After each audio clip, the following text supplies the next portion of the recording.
And good morning, good morning, good morning. Yep, it's a different layout today, guys. Let me just check something, see if you guys can hear and see if you guys can this and that. But just let me log into my profile. But just remember, guys, this is a Lurkers live stream, and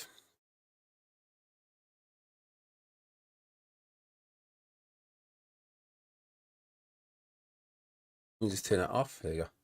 In other words, sorry, Lurkers channel, I meant to say, not Lurkers live stream. However, that means my Lurkers are actually going to be taking over the show, which I would not mind, actually. You know what I mean?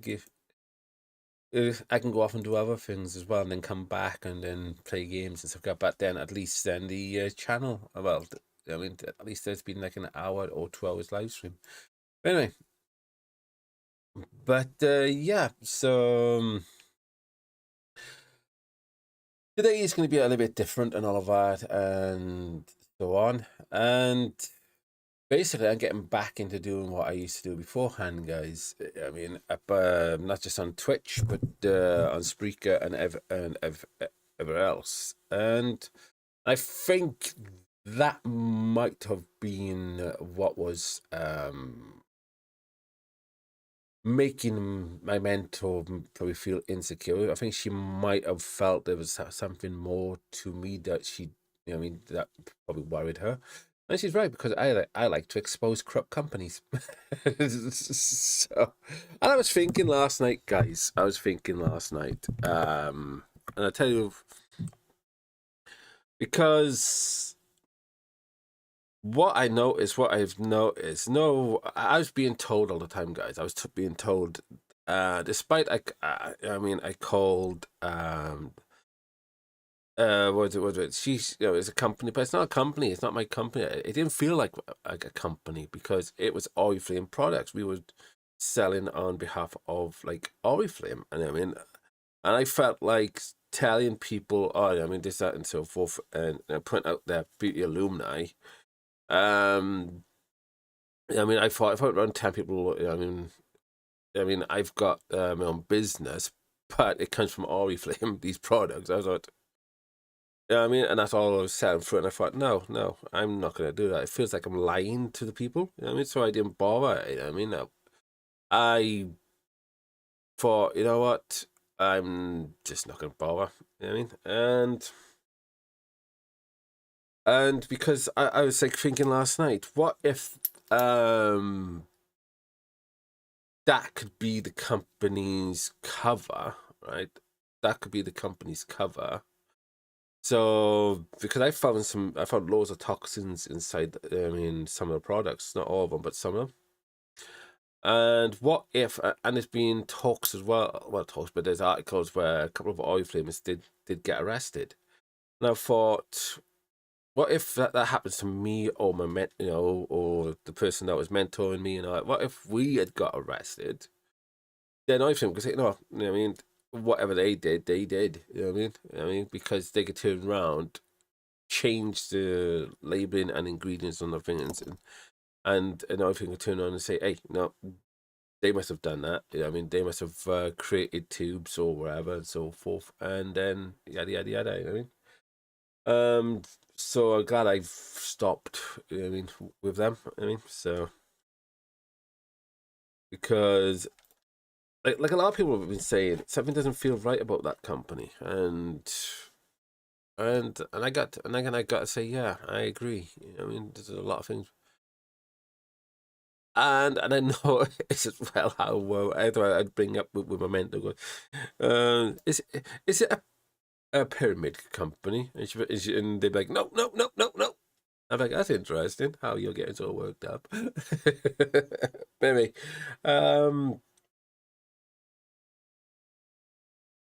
Ah, right. Let's. I'm actually looking at some videos today. It does what? What's this? Do you know? I mean, now I got these two, stream decks. You know what I mean? And now I got time on my hands to check things out. What this stream deck can actually do. But the trouble is, If I check this video out, because it's changed now, isn't it? I mean, they've changed everything up on the what is it? There's not the well, it's like half store, half something else on there. So you can get like free stuff, but you pay for some stuff as well. Yeah, let's see. I'll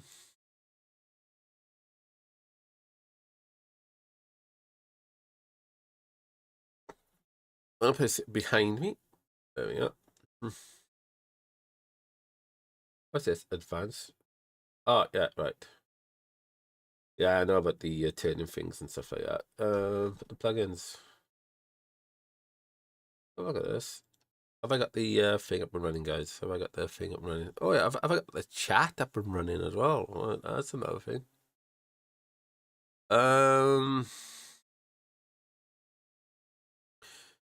Because what I've noticed, yes, guys, what I've noticed, and I know some of ones that the Stream Deck doesn't keep everything there. So let me just up into here, copy that, and check to see if the sound's there as well.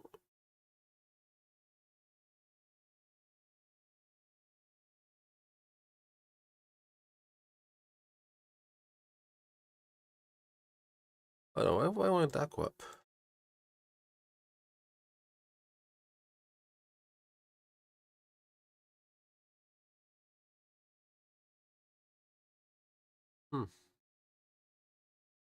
Yeah, something weird going on here, guys. But let me just do this. Oh, there we go. But that was blocking it, right? Nice. But for now, I can see Twitch chat. Nice. But we're gonna put in the dock so we can see all the other chats going on. Yeah, it kicked it out.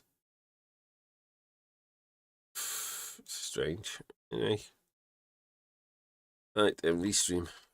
Yeah, my OBS kicked the restream chat out, guys. So you guys could have been talking away on our platforms, and this is why I check beforehand and check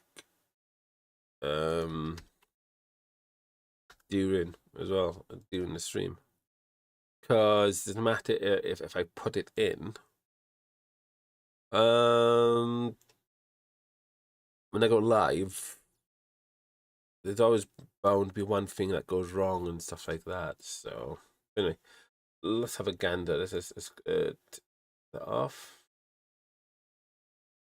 Let's have a gander, see what plugins is, and check out UFD Tech guys on YouTube. Let's have a look, see what he's discovered.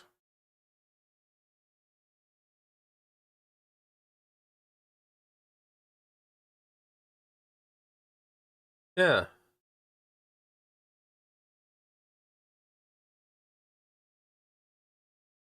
Hold on. I want you guys to hear that. That it's not it wasn't coming through. The time has come for the average PC gamer to reclaim the programmable keypad. There's plenty of uses for the Elgato Stream Deck for people who live stream, but what about gamers who just game for the game and not for the stream? Well, it turns out there's plenty of stuff that's super helpful for gamers that aren't going live that you can set up with this little guy. And that's why today on UFD Tech, we're listing 5 Stream Deck plugins every PC gamer should be using. At its core, the Stream Deck is a productivity tool. It's marketed to streamers because it's an ideal device for live switching and controlling peripherals that add to the live stream experience. We use one here every day when we're live on Twitch, which got us wondering what. And the thing is, if my mentor didn't lie to me, and I would be helping her out with this, make her stuff much better. So I hope she knows somebody that does the this stuff, because I want her to succeed even further. Despite she's going around lying at the moment. What else these things are good for? A quick Google search can show you a ton of results as to how you can use one of these to maximize your efficiency at work by tracking progress and keeping you off of 9gag when you should be in your Teams meeting. But here's the thing, nobody's talking about arguably the biggest crossover market with the streamers that are using the Stream Decks. Gamers!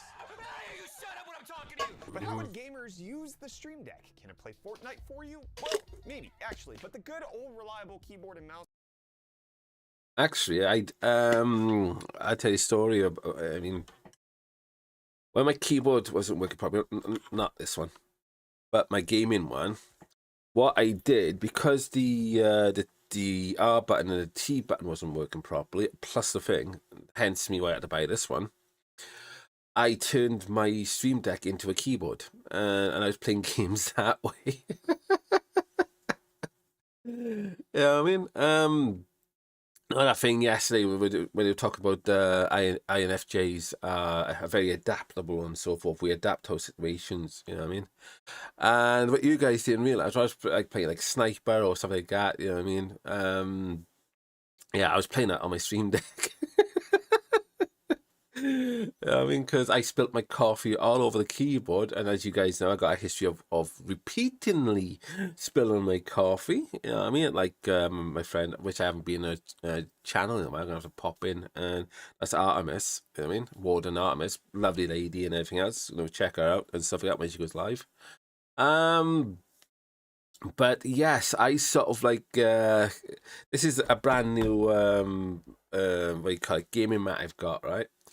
The first day I had it, I mean, she knows about this as well. When on my earlier gaming mats, and I bought the exact same map, but color blue this time. I had a grey one before of the world of the Atlas and stuff like that, and I kept spilling my coffee, right? And there was like a running joke going for a while. You know, I mean, that I flooded Africa, I flooded this country, I flooded that country, right? And so I thought, you know what, I do need a new gaming mat and all of that and so forth, right? And so I often bought ones. I mean, I had enough of it being stained, had enough of it looking a bit worn, torn, and stuff like that. First day I got it, put it down, coffee spilled all over it. So yeah. So basically, guys, I got a habit of spilling coffees over things. Not like people say, I mean, oh, you should hold yourself to account. I hold myself to account all the times. But those people that go around saying you should hold are the ones that don't hold people to account. Well, no, well, they don't hold themselves to account. I hold myself to account all the time. And that's why I always say to people, you know what I mean? I don't talk about something unless I've done it or I've looked into it or this, that, and so forth. You know what I mean? But yeah, but a lot of people don't do that, though, do they?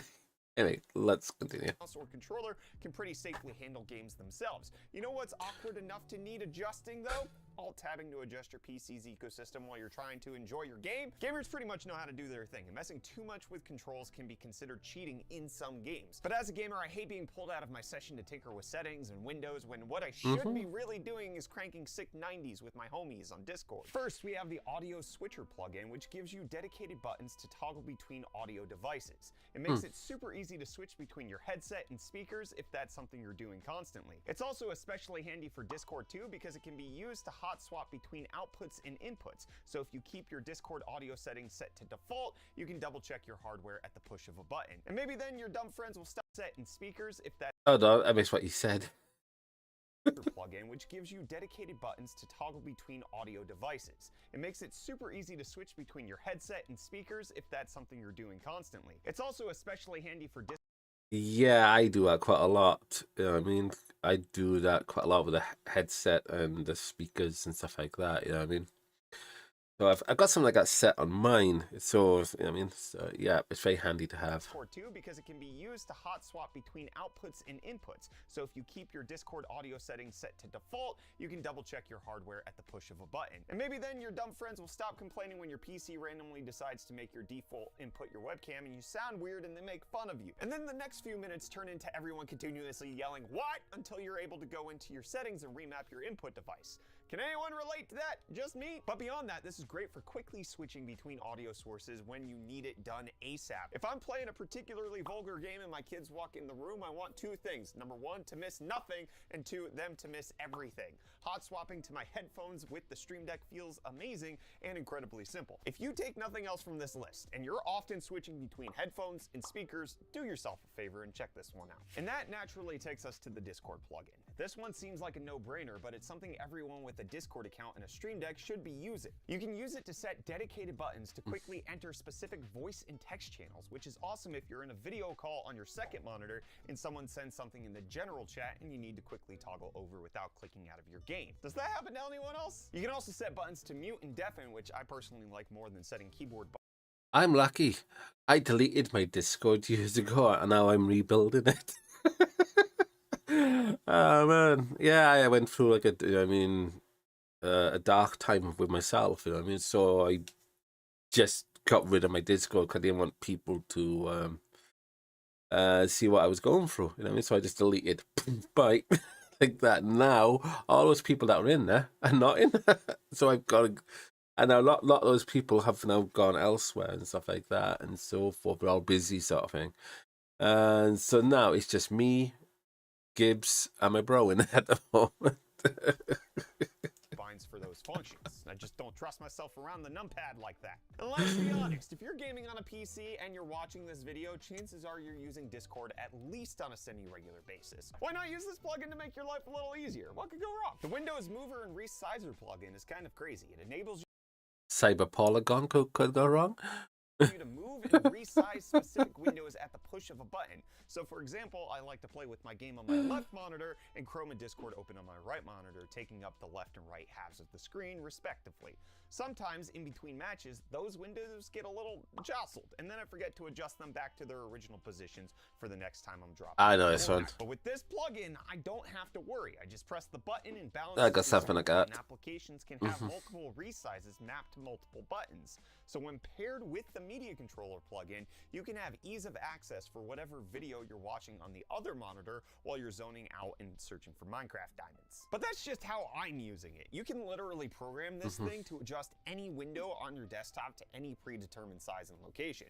You could use it to bring your calculator to the front of Comes in handy for research as well, because if you're a proper investigator, researcher and all of that and so forth, and you've got all these little documents up and so forth, I mean, and then you want to do like a show or something, you can quickly then press it, it goes poof, all straight there, and then you can do your show. You know what I mean? So it's kind of handy that way as well. On your screen, quest walkthroughs, work emails, if you're being a little rascal, the possibilities are really endless, and I'd love to see how you guys actually use this in the comments. Next up, there's emotion, and then so this one's got a lot of uses. At the simplest level, you can set it up for your Stream Deck keys to output specific messages to your multiplayer teammates. But you can also pretty much program this to do any combination of keystrokes and mouse inputs. You can even use it to customize your mouse's location. So if for some reason you wanted to set a single button that could theoretically, as quickly as possible, build you into a protective structure in Fortnite, you could. But macros can trigger the anti-cheat and that could get you banned, so maybe don't. We ended up using it to quickly navigate to different Fortnite game modes. The macro goes through the menu options at the press of a single button. We're confident that you'll be able to find a use for this, even if it's not technically related. Well, one way you could use it, guys, more than anything, is say if you want to get from A to B, like Colon Exiles, where you can have just a creative option in that game. And say you want to go make a cup of coffee, but you also say to yourself, right, I need to get from A to B, let's say. But what you know, I mean, one thing I used to do, guys, have I got it by here? I got it. No, I haven't got it by anyway. Oh, I have spare. What I used to do, guys, I used to put this on my W button, right?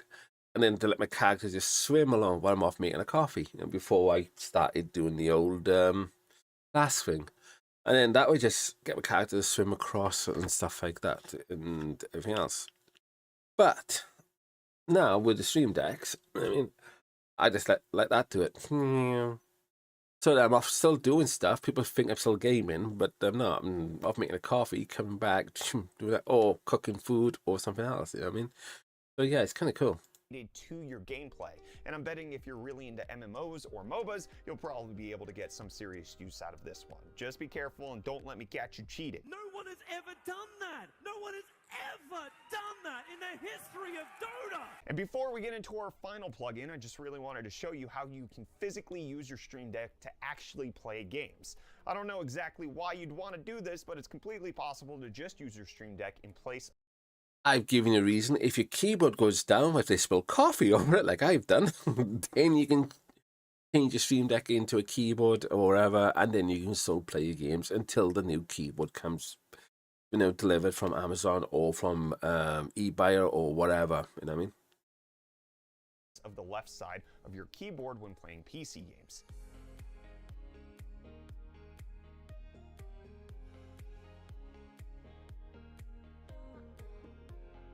I didn't play my like that. I played it. I'm gonna I'm gonna wire anyway.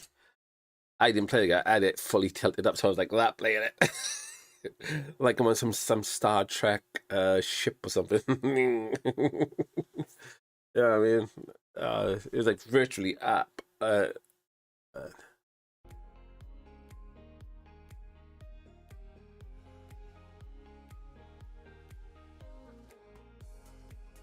I do play games differently, don't I?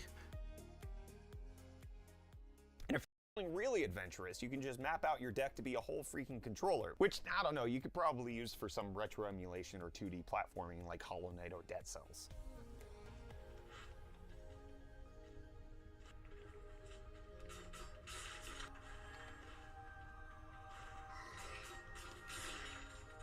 Or Rocket League.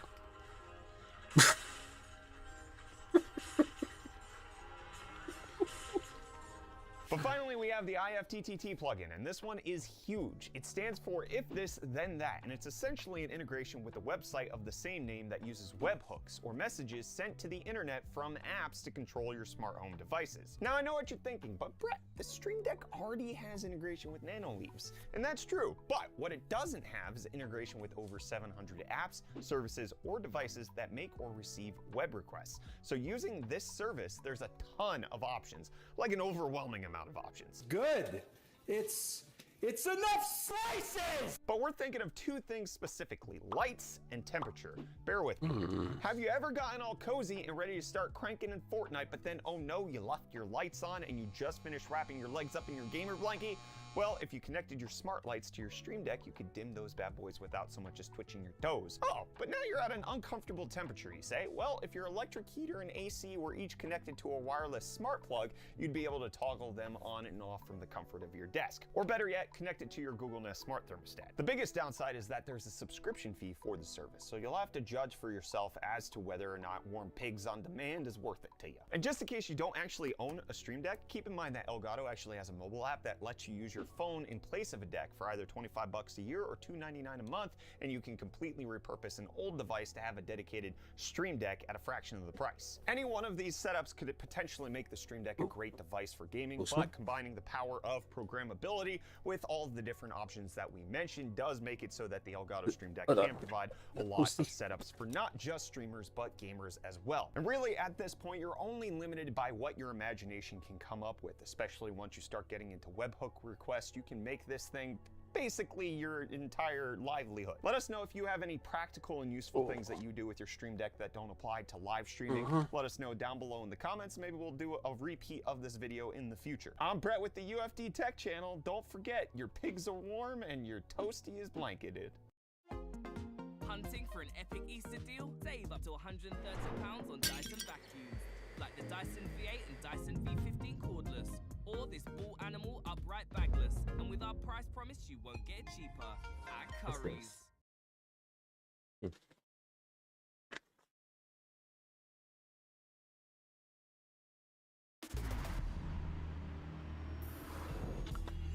Oh.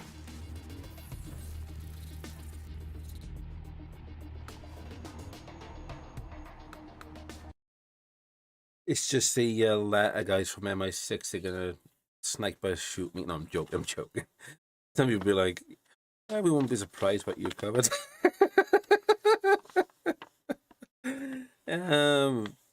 It's a CARES registration thing that I sent away for. So that's gonna be cool. I love helping out.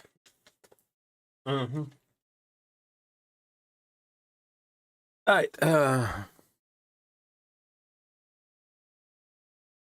What was I doing, guys? Oh yeah, this. I was making a coffee and thing like that. Do you guys fancy learning something today as well? Oh, excuse me.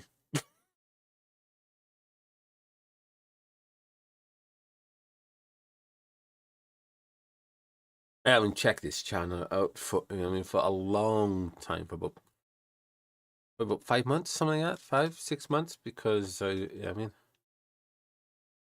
assess this guy. He's showing that he's written a lot of thesis and stuff like that. Within the science community and everything else. So let's have a look, see what he's talking about this time around. Oh, it's for an hour as well. Nice. Okay, my friends, this is going to be very interesting, I hope. And it will be for me because I am going back to some of my... I did not expect him to look like that because I've never seen him on camera. This is the first time. I expected him to have like a big white beard and all.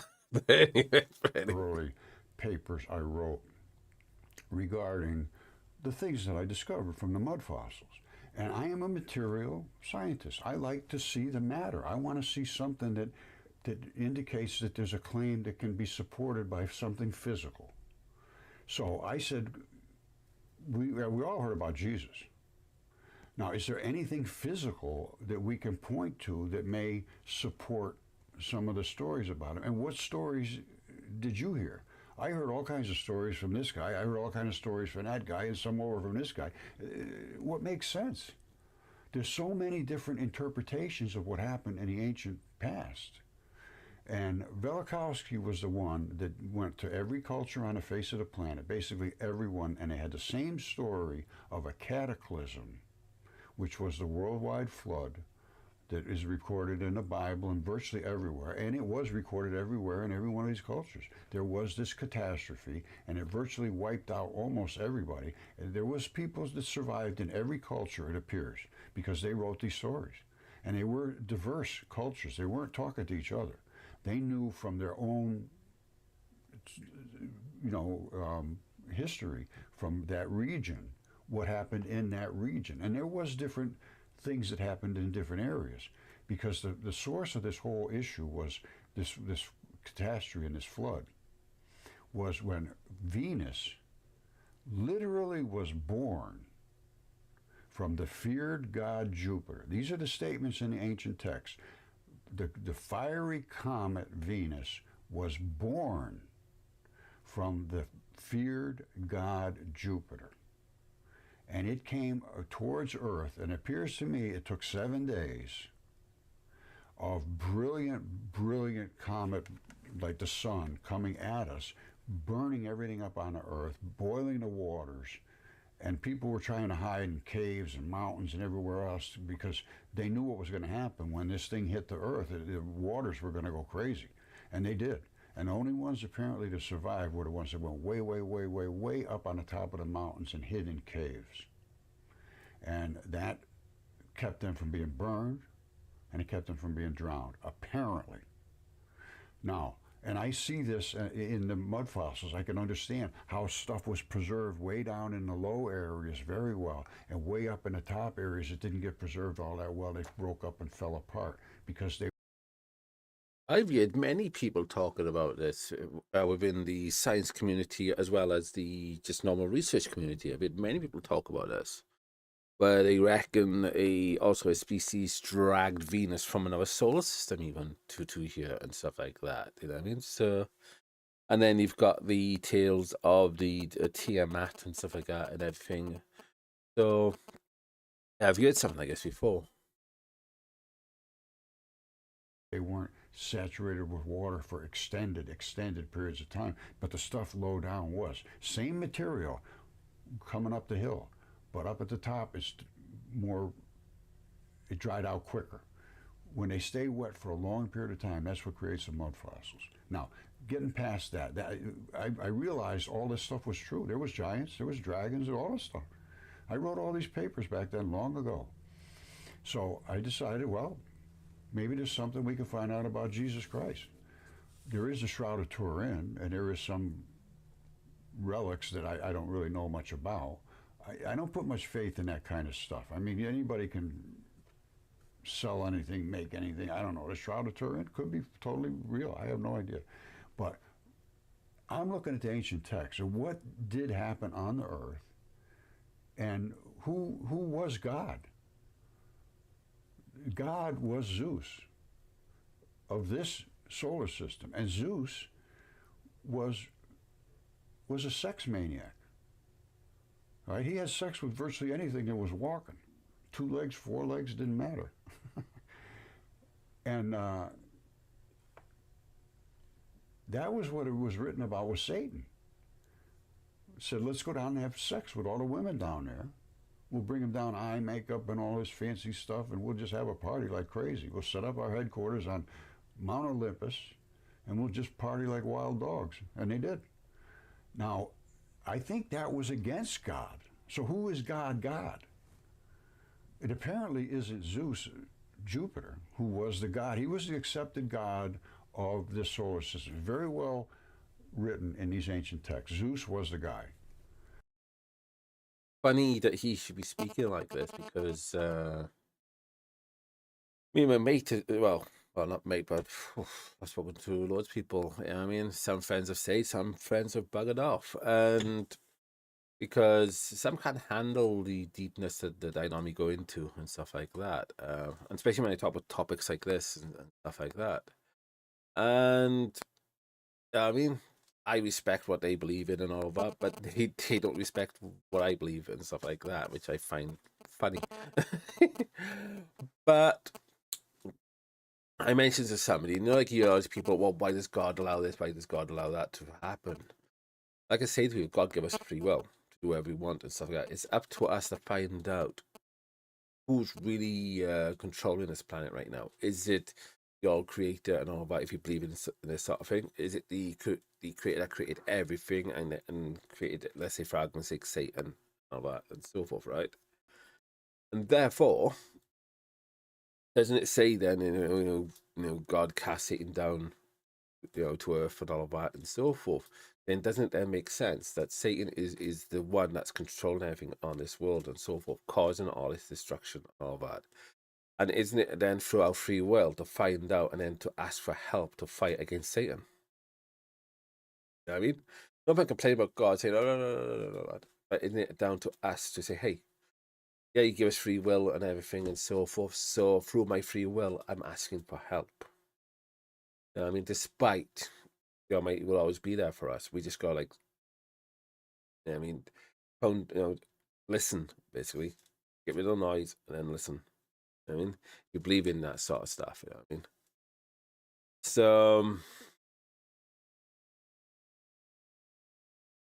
So is it really, you know, has he really left us like some shows have shown? Or is it us, we're not paying attention? Are we not really figuring out what this world is really about? And that's why it says in the Bible on the levels of, yeah, I mean, you know, but the path of being saved is narrow, but the path to hell sort of thing is wide. I mean, so yeah, down to us in the day. And well, we can get real deep into it, but let's just see what I wrote 7 or 8 years ago, whatever it was. I think it was 2016, about any physical evidence to support Jesus. Let's see what happened. And I can't remember it that well, to be honest. We'll find out. All right, this is just a little too coincidental. I woke up this morning thinking, I got to go back through my papers and I'll start with Jesus chemistry. And pops up on my screen this morning is this from a Facebook friend, Steve Lindsay. And it's about Jordan Maxwell and his interpretation of the gods. And the stuff that he was saying rings very, very realistic to me. Now, and I will express to you what his primary points are in here, and it was very interesting. I was pleasantly surprised. And then this pops up. because he's going to be talking about wars in heaven and stuff like that, which I will as well. NASA's daring mission to intercept the God of Chaos asteroid as it closes in on Earth. This is December 27th. Now, they're talking about it 2029 or something like that. It's going to be a very close flyby, whatever. I'm going to go back to what I wrote about Jesus and the Jesus chemistry, because I attributed possibly Jesus to being Venus. And now I'm starting to think back again. Maybe that has some validity. I don't know. I have no idea. That's why I'm reaching out for people that have information. And this guy, Jordan Maxwell, he's a very, very interesting guy. And we're going to go over this. And I'm just saying here, is Jesus chemistry? Is he what he was advertised as? Does he stand up to these stories? I got 983 views. Believe it or not, that's a lot of hits in an academic paper. People don't read this stuff. This is from August 2016. Now, But if a cat wrote it, based on how YouTube is, I'll be people flooding across to it. Sorry. Oh, man. I'm going to just read through it and make a couple of statements, because I don't remember what I wrote, to be perfectly honest with you, but I have a sort of a vague recollection of that period in time, because everything was starting to come together. And I got quite a few papers I wrote up on there. I think I got like 45 papers up here that are just things that I realized we weren't thinking correctly, if I'm right. Or at least we need to discuss it one way or the other, because I had some pretty good evidence. So let's go through this. And I don't have this site anymore. Mudfossils.com got totally destroyed. I took it down. Wait, what? Yeah, that's happened to me with a couple of sites and channels. You know, you put information out there, you've based it on science, facts, and all of that, and so forth. Basically, truth. Not all science is truth, by the way. Anyway, and a lot of science is theory, by the way. A lot of it's theory. A lot of scientists will tell you that. I mean, but you got to do investigations, you got to do like data finding, you got to do this and all that and so forth. Basically, science is basically trying to show you what's there. You're not trying to create anything, but you're trying to show what's there most of the time. I mean, I still own that domain, but I don't use it anymore. Okay, so let's discuss what this paper says. This goes back to 2016, and I said, what chemistry is there to support this Jesus? And I wrote down here, Mudfossil Researchers, which is me, at mudfossil.com did the research, which it was so whacked against that I just took everything down. And, people say, well, why would you do that? Who cares what everybody else thinks? Well, let me tell you something. When you present the stuff that I was presenting, I was slammed against by literally everybody, including my family, everybody. I mean, I know that's like, I'm getting that off a mentor of mine who's having a go at me for just speaking up, for just telling the truth. I mean, I don't mind criticism. I mean, I think criticism is good, but I know that she doesn't like being criticized. So I love being criticized because it, I mean, if it's done in a positive, right way, it can build a person up. So I welcome criticism left, right, and center. You know what I mean? So, but a lot of people see all criticism, like some people, they see criticism as a bad thing and all of that and so on. But there are a lot of people out there that think they're perfect. But when you start poking and you start like showing them, say, well, you have got these faults, mind you, and they go, oh, have I? And you're like, yeah, but those faults also make you perfect. But you got to work on them so you become even more perfect. Or whatever, make you better and stuff like that. We're all aiming to be better. Well, I hope so.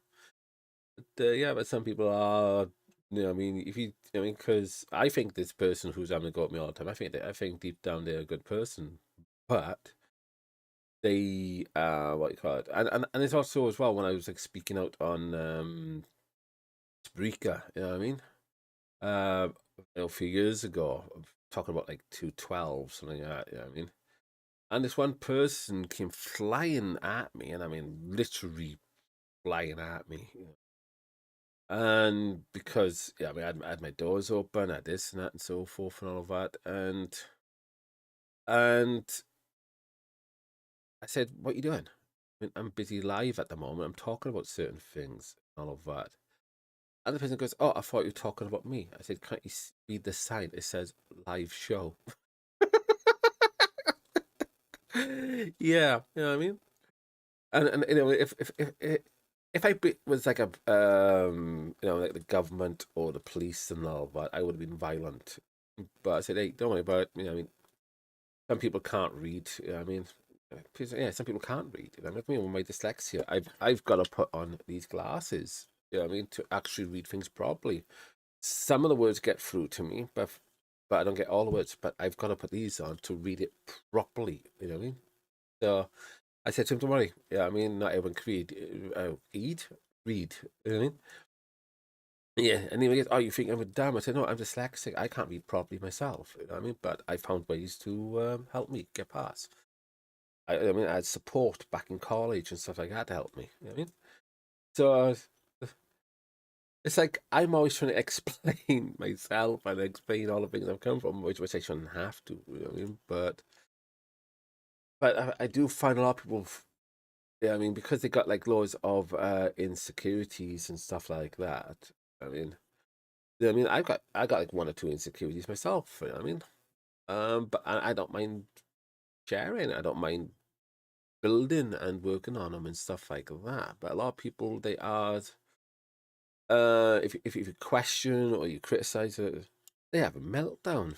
I noticed that with people of late. You know what I mean? So, but you know what I mean, there's dark stuff I've done and I've spoken out upon. You know, I mean, I've talked about it on my speaker shows and stuff like that.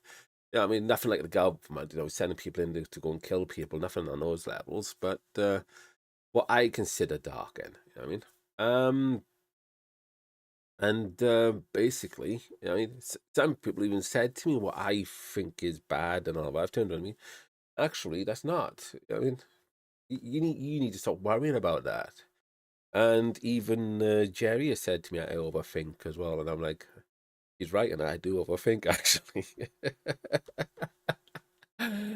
I like thinking, but then I do the extra mile thinking. I go and stuff like that, and so forth, and everything else. And so yeah, but oh well. You're making a damn fool out of yourself. What are you, an idiot? Whatever. You know, you're an embarrassment. And, I mean, it was not pleasant, and it never really did change. So I pretty much do this research on my own still, and is what I did was I looked for extraordinary materials that coincided with worldwide events recorded in antiquity, and matter is made out of molecules. We all know is this matter. If you accept there is matter, it's made out of molecules, which are made out of elements, and matter will only bond with other compatible matter to form minerals, etc. Well, I don't know why I even wrote that, but that is true. Now, what is my work based on? I present this.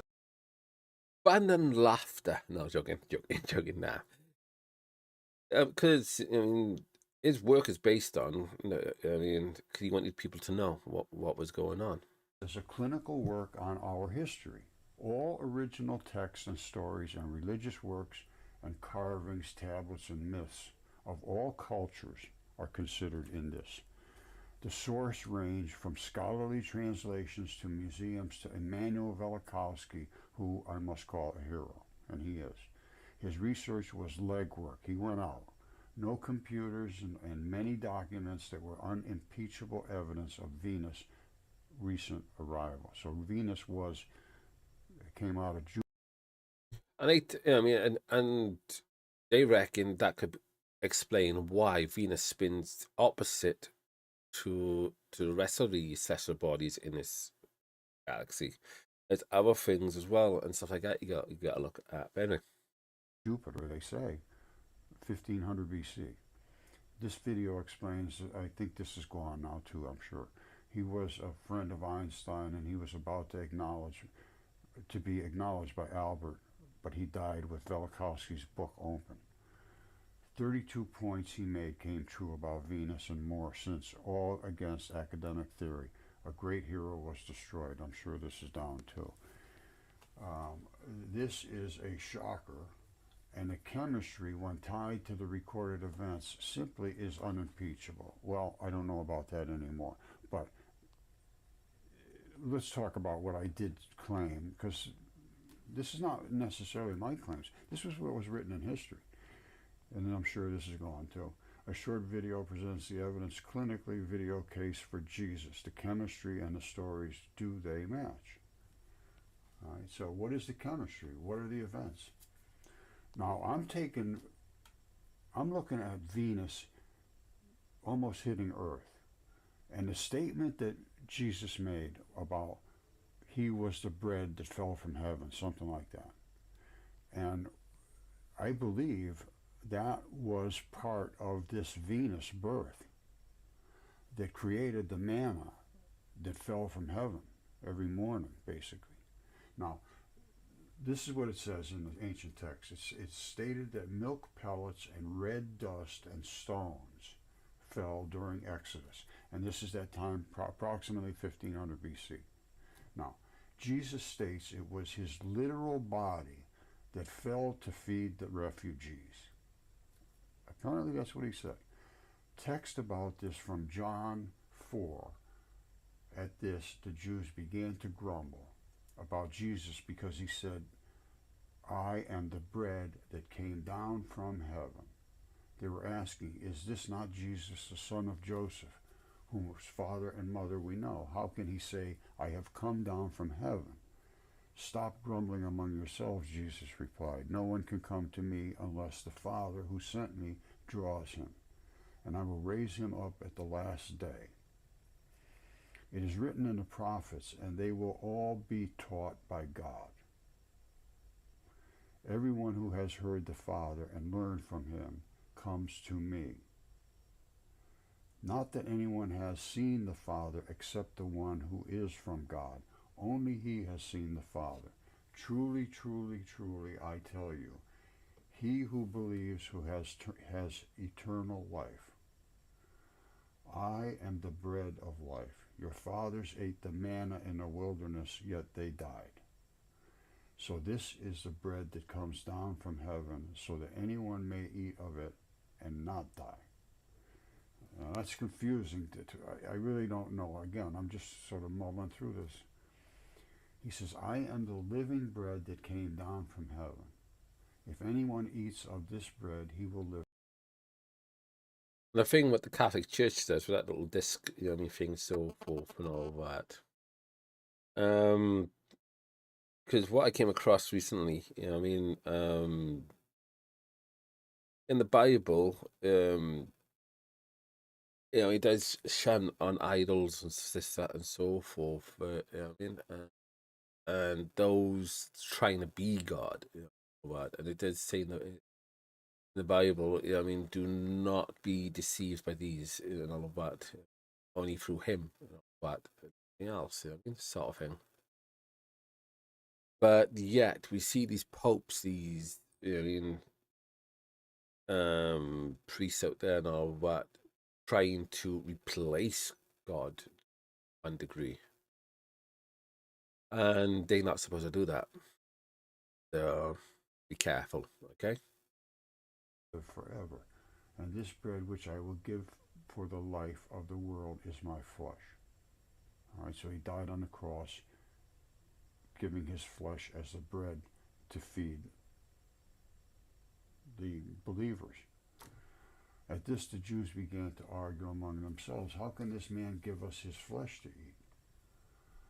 Now, this is where I come off with a little crazy stuff, I think. I'm talking about a literal birth of Venus from a literal vagina on Jupiter. I have shown this. And I might as well show it to you right now. So get prepared. It's going to be a little graphic.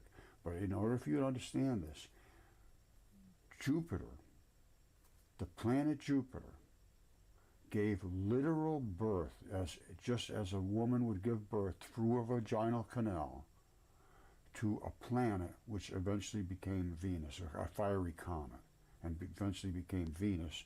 And that is the Avenger that hit Earth, and not quite hit Earth, but it destroyed all of the giants at the same time, 1500 BC. And they all died, and the dragons and all that stuff. Basically, it looks to me as interesting that the what is it? Is it Dungeons and Dragons? The dragon in that would be called Tiamat, and if what you're saying is in that sort of ballpark, that we're being taught things through medias and all that we would not give credit to anyway. If it is true, and I'm not saying it is or isn't, but it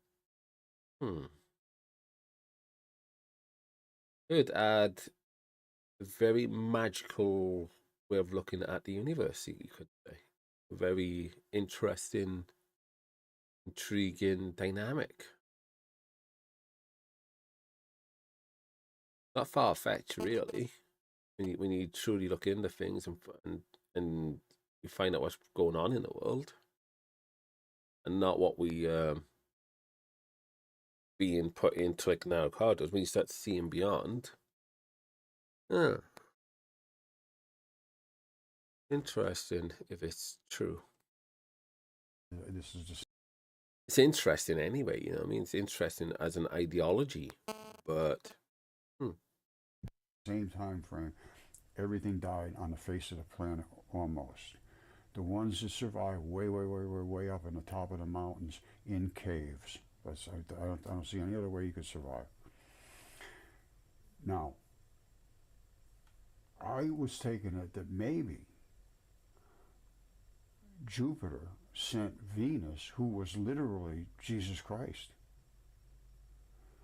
and was born to avenge and get rid of the giants, and then go and hit Mars, which it did. It went and hit Mars and destroyed all the giant creatures on Mars, and they were exactly the same as on here, on Earth. The same creatures, same giants, absolutely enormous. And I'm sure there was dragons all over the place too up there. I don't know about that for a fact, because I've seen all of the body debris. I mean, it's just everywhere.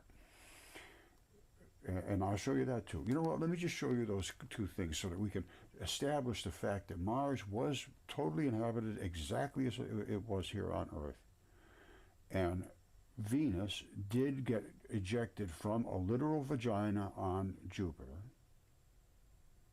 who was the feared god Zeus, who gave birth to the fiery comet Venus, which almost hit Earth, wiped everything out, then hit Mars, wiped it out completely. Now, Jordan Maxwell talks about Saturn being a military outpost that is preparing to do some kind of invasion. Now, I don't know if that's true or not, but I can't see that's outside of the realm of possibilities. Because right now, because if you look into who, you know, what every planet has a certain way of doing things. And Mars, I guess, was, well, let's look at what the planets do. What Mars was always depicted of, what Jupiter, who was the god of the solar system, what Saturn was depicted of, you know, what was their demeanor, how did they react, did they work with the other planets, because they were all working God against God. I mean, it was against each other too, just as it is now. Nation against nation, planet against planet, same thing. All right, Apollodorus wrote about these kind of things, and Mars was the god of war, and it was savaged by Venus, Venus being ejected from the feared god Jupiter, wiped out Mars, totally wiped it out, and it was exactly identical to Earth before this. You know, with all that's going on Earth and everything, I would, if I was God, I would intervene. And listen to this now. This is Saturn. All right, he was depicted as the golden age of abundance and peace. Abundance and peace was associated to Saturn. After the Roman, that's the thing. I mean, if you keep intervening all the time, how can the children learn? Intervene. Sometimes you gotta let the child fall in order for it to learn. I mean, it makes it sound harsh, but it's tough love. I mean, and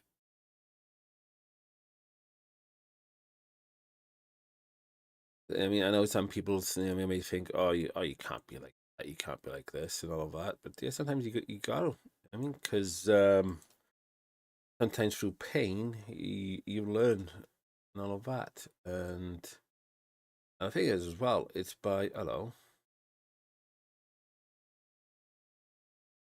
But anyway, I mean, and it can help Bender to have more compassion for people. Everything else, some don't, some do, and for life. I mean, I've always been compassionate and stuff like that, but with the pain as well and so forth that I've gone through, it's actually deepened and brought more understanding to certain things as well. You know what I mean? And yet, that's why I get different people say, only a person that's, yeah, I mean, you can see from the outside what drugs does, but you don't know what the inside does if you've what you call it and so forth. Like me, I mean, I've been shot in the foot, and only person that knows the pain of that is also of those who've been shot in the foot. You know what I mean? But people can sympathize and say, "Oh, that must have hurt," and all of that. But to actually know the burning of it, going, you know what I mean, and stuff like that, it's yeah, and everything else is interesting. I mean, but it's very intriguing. Yeah. Roman conquest of Greece, he was conflated with the Greek Titan Kronos, so they sort of mix them, and so who knows what. Saturn's consort was his sister Ops. Now listen to this. He was the father of Jupiter, Neptune, Pluto, Juno. You say ops. Yeah. Is that where we get the word psyops? And psy can be, I mean, it lends itself to psychiatry and all that and so forth. Ceres, and Vesta. He was the father of Jupiter. Jupiter was Zeus. So Saturn was the father of Jupiter. Jupiter was the god of this solar system. So what does that make Saturn? And what we're going to get into this deeper because you got to get to the sun too. The sun is another entity. And we do have the Saturnalia with Saturnalia worshippers and all of that on this planet and so forth. Think about it. Everything. It's not all of these planets and moons and everything. They were all gods. They had persona. They were not just like globs of dirt out there or something rolling around out in the sky. These were actually literally personified creatures that had emotions and feelings and vengeance and romance and love and art. And all kinds, everything, every different feeling you can have was personified. Oh, I see it down there, guys. I see the word down there. Hold on. I think that's it. Saturn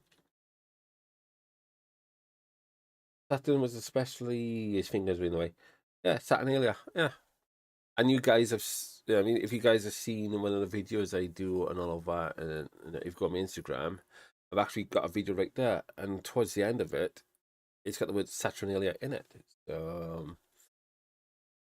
yeah, in one of these different bodies out there. And Jupiter was supposedly put in charge of this solar system. Now, he was a sex addict. There's just no other way. and on top of that, people thinking around 25th of December that they're worshiping Christ and all of that and so forth. They are not. You know what I mean, they are not worshiping Christ at all on the 25th of December and stuff like that. It's stuff that falls under the Saturnalia and all that, hence Santa and all of that. You're not doing anything Christ-like. I mean, same as Easter, you know what I mean? Like many of us have pointed out. You know what I mean? If Jesus Christ was on died on a certain day, when you keep it to that date, say if he died on the 12th, then when you keep it to the 12th, you always celebrate on the 12th, not within 30 days and all of that and so forth. You know what I mean? So, yeah, that's what people say to me, and all of that and everything, you know what I mean? But we do celebrate Easter for Christ. I go, no. Yeah. I think it's, I mean, if I remember correctly, we're not supposed to celebrate Easter anyway. You know what I mean? So, but anyway. And they do use the name Ishtar as well up on Swater. Well, you know what I mean? And stuff like that. So, but anyway. Way to put it. Jupiter was. Now, they could change to anything they wanted, Zeus and Jupiter and all of them. And I would imagine Jesus was godlike too, or was a god, or, is a god, and could change his persona into anything he wanted, so he could become, like, they could become anything they want. If you read Ovid, he says they could become anything they wanted. They could become mushrooms or rivers or constellations or animals or ants, fungus, anything they want, anything, because they were gods. And what they did was they came down and transformed themselves into very hot-looking, strong, muscular-looking guys, and just had sex with all the women, and they just trained them how to be sex slaves, basically. It sounded like to me they brought them down all these jewels and fancy this and fancy that, and 200 of the watchers of 600 is what I believe. These are the things I've I read. 200 out of 600 signed a pact with what was, I've heard it's Satan, whoever it was, but it sounds like it was Jupiter, because he was the one. He says, we'll take over, we'll run this place down here, and what's he going to do? And he took 200 guys, he swept a third of the stars from heaven, that's 200 of the 600, came to Earth to party. And the offspring of that party were the giants. Now, here's the crazy thing.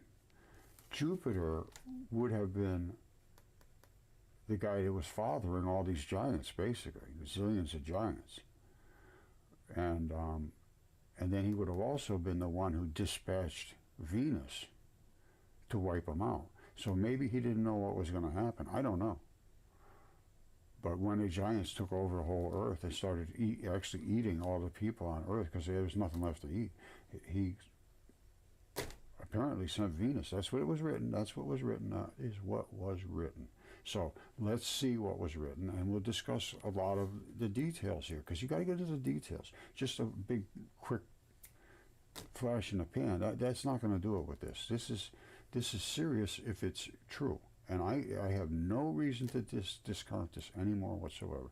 I show this all the time. I don't know if you've seen it or not. Hold on. If you're new to the channel, and I have a bunch of new people coming on. I was pretty surprised. All right. These are some pictures here. This is right here on Earth. This is my backyard. That's a hair follicle. You see that little spot right there? That's the pili erector muscle.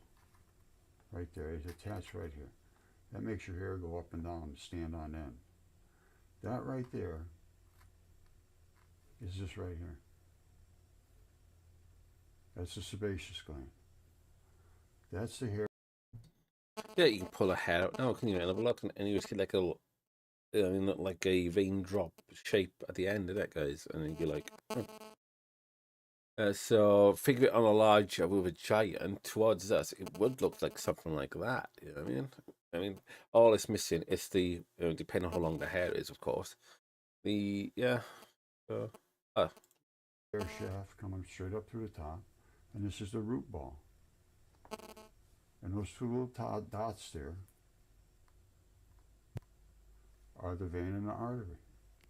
And this is completely transitioned due to mud fossil preservation in a long soak of some kind of solution that just invaded. It's called nucleophilic substitution. It comes in and invades what was here, stabilizes it with some new chemistry.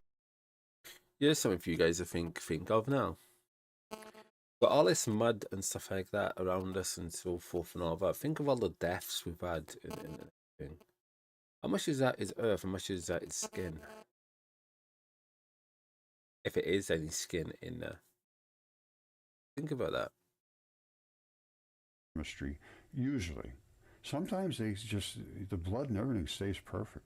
It's incredible the variety of the ways they can preserve. And that's all a process of how much temperature, how long, what kind of mud they were stuck in, you know, where they were they need pH, near salts, and all that stuff I have pretty much figured out. Well, some of it. There's a lot going on. Anyway, and all of this stuff goes way back here. I was working on Sahara being the eye of the eye of the Sahara being Atlantis, and it looked like to me. Now this goes back to 2015, and it's at that same time I found Typhon, because it's right above the eye of the Sahara, and I found that it seems to me from some kind of divine intervention, because I had looked at this thing for a couple of years, never saw it. And then all of a sudden, I literally got a message that says, look in Morocco. And I looked, and boom, there was Typhon. This is a very, very strange. Strange events have happened to me since I started finding things. Now, I don't know whether it's just coincidental or not, but I sure run into a lot of coincidences. So anyway, let's continue forward here and talk about these different entities and what we can prove and not prove. And what's up on Mars? Well, guess what? That's up on Mars right there. That's an artery with its little blood vessels coming out, and that's the vein which will pull the blood back up to your heart. These are the sarcomeres of the blood of the muscles, and here it is in a better shot. These are the sarcomeres. They pinch together. That's why they have all these breaks and all these little tiny slots. You see those? See all these little slots? And these breaks here, you got to know biology and chemistry, and you got to know everything, and you got to understand weathering. This is up on Mars, no question about it, because there's absolutely no rivulets, nothing showing any kind of erosion from water, and there's just no water up there to speak of. And everything gets dusted off and pretty much sandblasted, so you don't see any watery runoff. And again, this is the sarcomeres, and that's the blood vessel. And this, I've shown this many, many times. There's not a doctor in the world would deny this. None, zero. And this is interstitium, which is in your skin. And this is up on Mars. And Mars was just as big as the stuff on Earth, and the big stuff on Earth is just unfathomably large. And these are the pinched together skin. And this is stretched out skin. And that's how they elongate, but they always lock into a ball, so everything will come back together where it's supposed to be. This appears to be a risen up area, and again, sandblasted. This is Mars.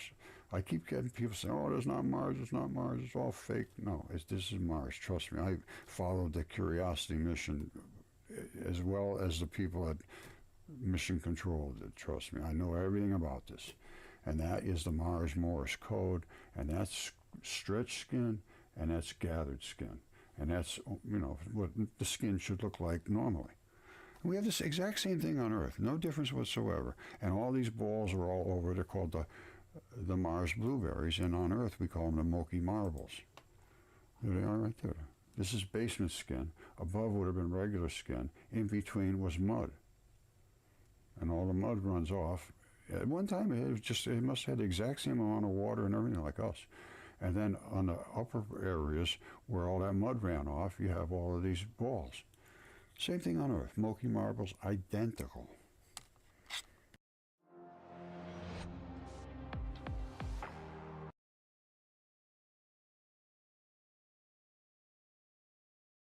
Graphic. All right, but I'm going to show you where Venus was born from, which is the feared god Jupiter. Now, just because he's a male god, that doesn't mean he can't become female. They said they can go from male to female, from big to small, from insects to whatever they want, and they came down as the size of human beings, but we're still the gods. They could transform themselves to anything. So get ready, because you're going to see a very intimate shot of human anatomy, which happens to be female of vagina. Here it comes. Boom. Now, what do we have? This is Jupiter. All right. That's the red spot on Jupiter, with planet Earth coming out of that red spot, which is basically the same size as Venus. What is this called, this red spot? It's called the Venus Mons. A mons is right above the vagina. It's the mound over the top of the vagina. It's called the Venus Mons. What's happening here is this is not a storm. This is an interference pattern. As the planet spins, it has to, this mons, this mound, has to push through these clouds as they come this way. When it does, it goes this way. These things circle around and they just spin off. Simple as that. What's in here is a vagina. And I am going to tell you, I can literally show you almost without a doubt. That's exactly what it is. So get ready, because here it comes. All right, this is the Venus Mons. Well, is the storm. They always call it a storm, not a storm. Now, let me turn this light off.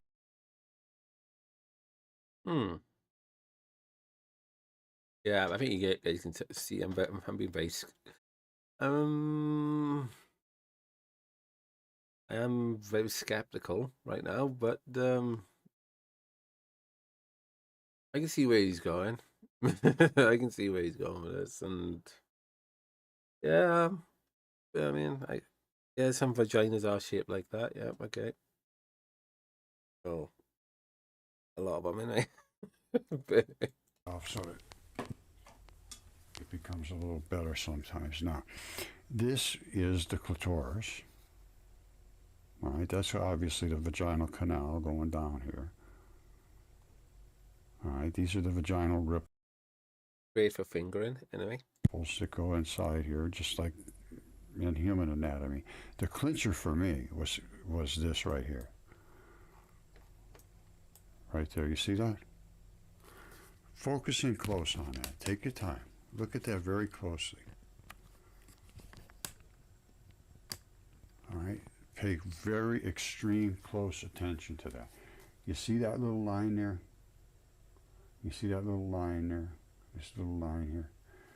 That's a strap. That is a strap attached to that little round ball at the end, which locks it in.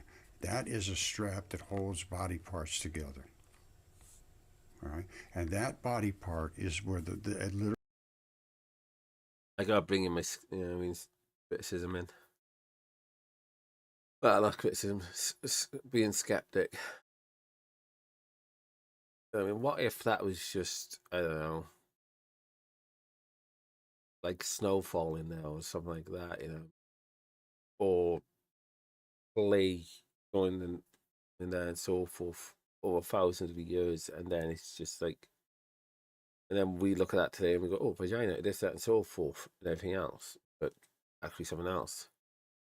But if we can create shapes that look like body parts and all of that and so forth, I mean, what if, I don't know, something else?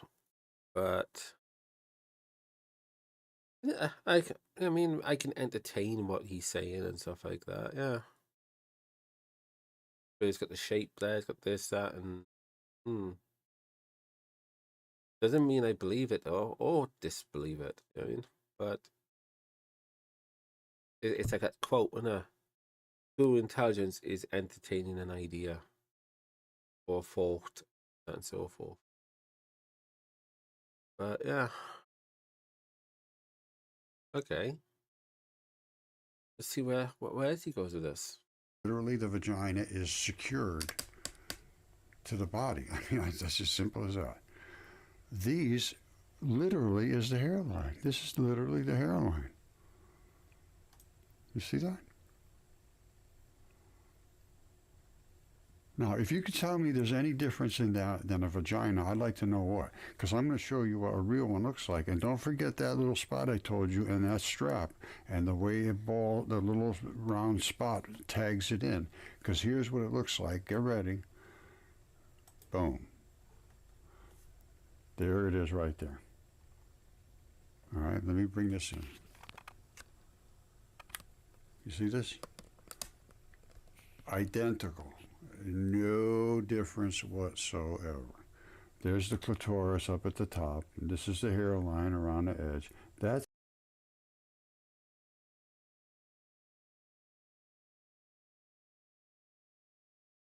that tab. And you see the little strap? All right, so don't forget, that's exactly what I'm talking about. That right there is the Venus Mons.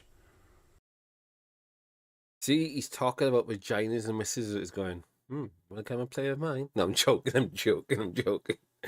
That, you know, maybe yet put the bins out or something, I don't know. but anyway. All right, and it's just what it's called, the Venus Mons. And that is plowing through that atmosphere and swirling around it as it comes. And what's happening now is instead of this oval shape, it's turned very round and sloughing off a lot of red stuff. So don't forget, that's not a storm. That is a literal vagina. And that is on Jupiter. Now, I know that Jupiter's supposed to be a male god. That doesn't make any difference. When you're a god, you can be anything you want. If you want to give birth to something, you just create a vagina. Out pops a planet. All right, let's see if we can look at a couple other quick things now. I said that Venus came and almost hit Earth and combusted our atmosphere, killed all the giants. Some people survived. No. And I think it might have been in Mohenjo-Daro, in that area where the Thing is that we don't really know what this universe is really about, do we? Really, when you bring it right down and what we've been taught in school, do we really know? There's a lot of stuff that we can apply and it gets us, you know, from day to day, but stuff we've learned in university and that, but do we really know? major impact happened. And when that happened, it literally stopped the Earth from spinning. That's all written in these ancient texts as well. The Earth stood still. And some of them talk about days it stayed in darkness, and then days it stayed in light, and so that sort of thing as it started to rev back up again. But anyway, all stuff was recorded. So it just needs to be really ferreted through carefully. Now, this is, again, this is up on Mars. That's that Mars crab. And of course, it is the muscle tissue that it's servicing. And that's where the artery is. And this is all over. Petra is the same as this. Petra was carved out of one of these. You want to see something? You see this here? Let me show you something. This is up on Mars. And again, I know this because of the weathering patterns. This is not something that's in... I get this every time I post this stuff. Oh, that's on Earth. That's on Devon Island. This is that, and da-da-da-da. No. The things I show you, you can't show me here on Earth. They are not here. Not these things. All right, I wouldn't be so sure. You know, we've got stuff falling down on us all the time and stuff like that. Maybe with that one, maybe not. Oh, yes. But who knows? Till we go exploring. And he's exploring this. Maybe. talked about the sarcomeres. There they are right there. All right, what this stuff is, this dark stuff, is the gooey stuff, and it pulls these together, and you end up going like this. All of the white stuff is connective tissue. It doesn't require any bloodiness. The red stuff is just all blood, and it just erodes out, and it erodes out of here because that's blood, blood. They just erode out, and you get these lines between them, and you get a bazillion little connective tissue lines. And that's exactly what we see up on Mars. Where is it? Yeah, here it is right there. iPad 10th Gen. Lovable, drawable, magical. Get yours with O2 from under £15 a month. Our lowest. There it is right there. These are the sarcomeres, and these are all the connective, and all these just erode out. All that dust comes out. Because up on Mars, there's virtually no moisture to speak of. And so that's why you have no runoff and no rain, little rivulets or any of that stuff. It's just dust. And it's a red planet because it was slaughtered with red blood, literally when it got impacted by Venus. And here's what the impact site looks like. This is Mars. This is all the way across almost the whole side of Mars. It hit right here. That's extremely deep. And this is wider than the United States. And it was a magnetic discharge at first and just gouged this thing. Here's what Venus looks like from that event. This is what happened to Venus. Now, I don't know whether it hit here. I would imagine it was here first, and it scraped across Venus this way. Or it could have been hit here and the final discharge splashed off this way. I don't know. But this is like welding arc stuff. This is not like you just saw up on Mars. Mars was just a gouge right across the whole surface. Now, Venus spins backwards, and that accounts for an extreme amount of magnetic, electrical interaction. So that could very well be, but that's the impact site of those two. Now, we saw Mars, we saw the sarcomeres, and I said this is nothing more than Petra. That right there, if it was big enough, they could have carved Petra in it, and they did. Petra is nothing like, it's just exactly like this. And these sarcomeres right on the side of Petra, big, huge artery here. Huge artery. You want to see it? Here's Petra. You see the sarcomeres? Those are those blocks. You see how this different color from this? And these are in blocks. Those are those sarcomeres. This is an artery. That is literally an artery. All right, and it must have been moist when they did this. And these little, tiny little pocket holes here, I think were put in there so that the moisture would seep out of there. That's my interpretation. But I can see this was all done basically when it was wet. And you see the sarcomeres? Now, can we see this from a distance away? Yes, we can. They did a fabulous job. These guys were really, really craftsmen.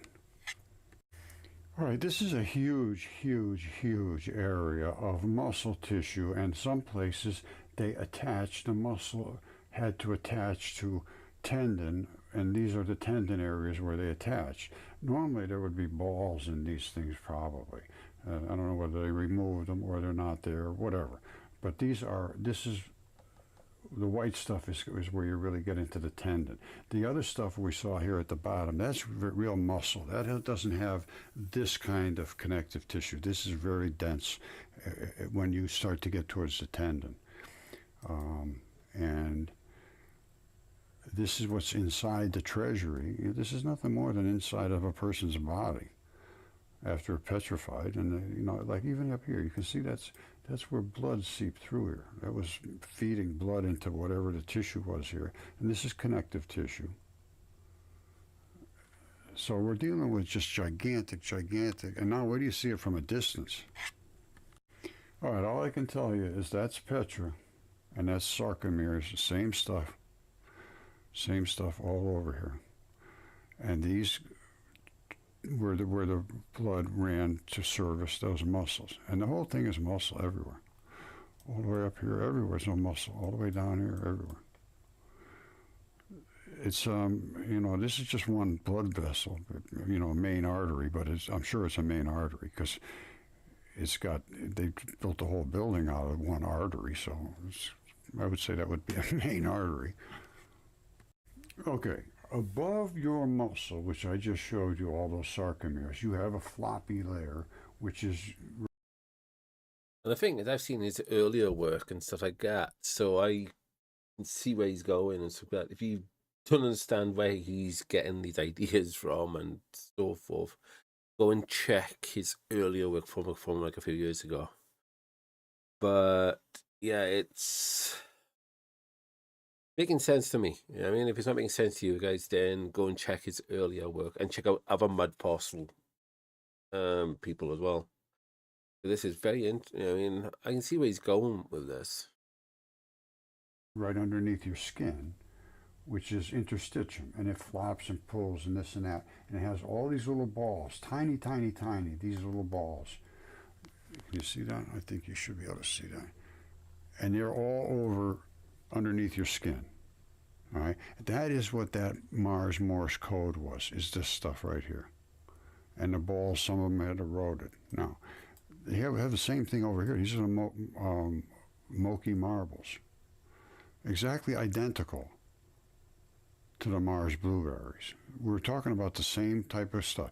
This is nothing more than flesh and skin, and all these balls are the same as these balls, only this is from a creature that is off the charts gigantic. Now, all of this was written about, like Enoch wrote about these gigantic creatures, and they took all that stuff out of the ancient text because, in my opinion, they thought, we can't leave it here because everybody will think we're crazy. Nobody's ever going to buy this. And they're right. They were right. But now we have the evidence. I'm going to show you something else. You know, there's another vagina. I'm sorry. That's just, every woman seemed to have one. Now look at this. This is a giant that died in the flood. And this is very interesting because if you know anything about anatomy, you can understand what you're looking at here. That little tiny slit there. See that little tiny crack? All the way up, all the way up. That's called a linea alba. And what that is the separation between the two parts of your body where it seams together. And during the flood, they blowed up a little bit, and when they dried out back out, you end up seeing, actually can see that seam. Nobody could have carved that in there. That's in there because that's part of the human body. Now, this is a baby's face. That's his arm, his shoulder. There's his face breaking through. You see that? Let me come up real close on that. You see that baby's face? This is a coffin birth. So she was pregnant. She was going to give birth to another giant. And that's the flesh being ripped open as the baby's being forced out the side of her womb here. Now, of course, there's the nose and the lips and his eyeball, and that's the shoulder, and his hand is broken off there. All right, you don't see that on the other side. The other side doesn't have a baby coming out. That one does. Now, that is a dead giant's vagina.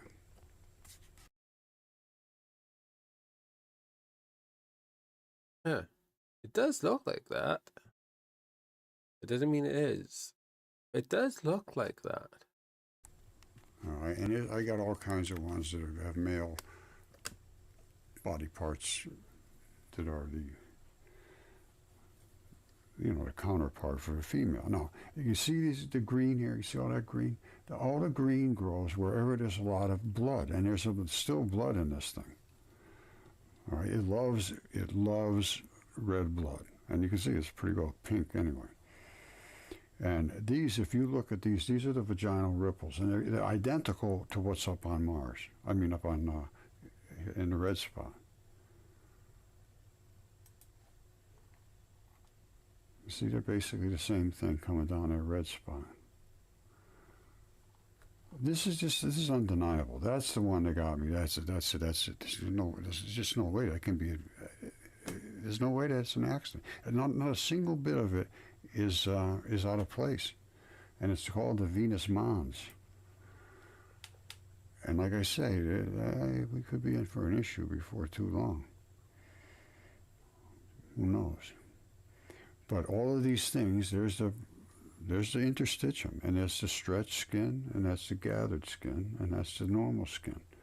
And those balls are the Mars blueberries, and they're just eroded out, and all the cheap stuff goes away, and this tough stuff, the balls stay. Isn't that something? And that is exactly what I showed you, this interstitium. Right there, that's the same stuff. And some of it's stretched and some of it's gathered. So, imagine a perfect charging cable that never frays and will never let you down. Now, see it for yourself. Static 360 is the ultimate solution for all your charging needs. Made of braided nylon, the same resistant material used by the Army, it's virtually indestructible. Bending and twisting the cable is no longer a problem. It's a great charging cable, not only because of its sturdy cord, but also because of its overall design. Take a look at the 360-degree plug-in. This feature allows the cord to move freely in all directions, protecting it from wear and tear. It also makes it super comfortable to use the phone while charging. An intelligent chip unlocks fast charging while protecting your devices from overheating. With just one cable, you can power up any device: iPhone, Android, laptop, game controller, and any other device you want. This is possible because the package comes with 3 interchangeable tips: Lightning, USB-C, and micro USB. And you can keep all these small parts together with this awesome silicone organizer. You'll never lose any of them. Why settle for anything less than the best? You'll love Static 360 and its fantastic design. Click the link and order yours now with a 50% discount.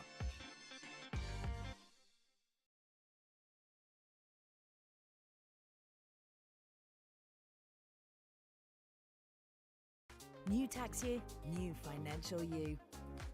Make our simple, smart accounting software your new tax year's resolution.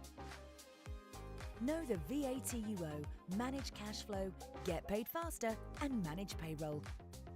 That's how you business differently with QuickBooks.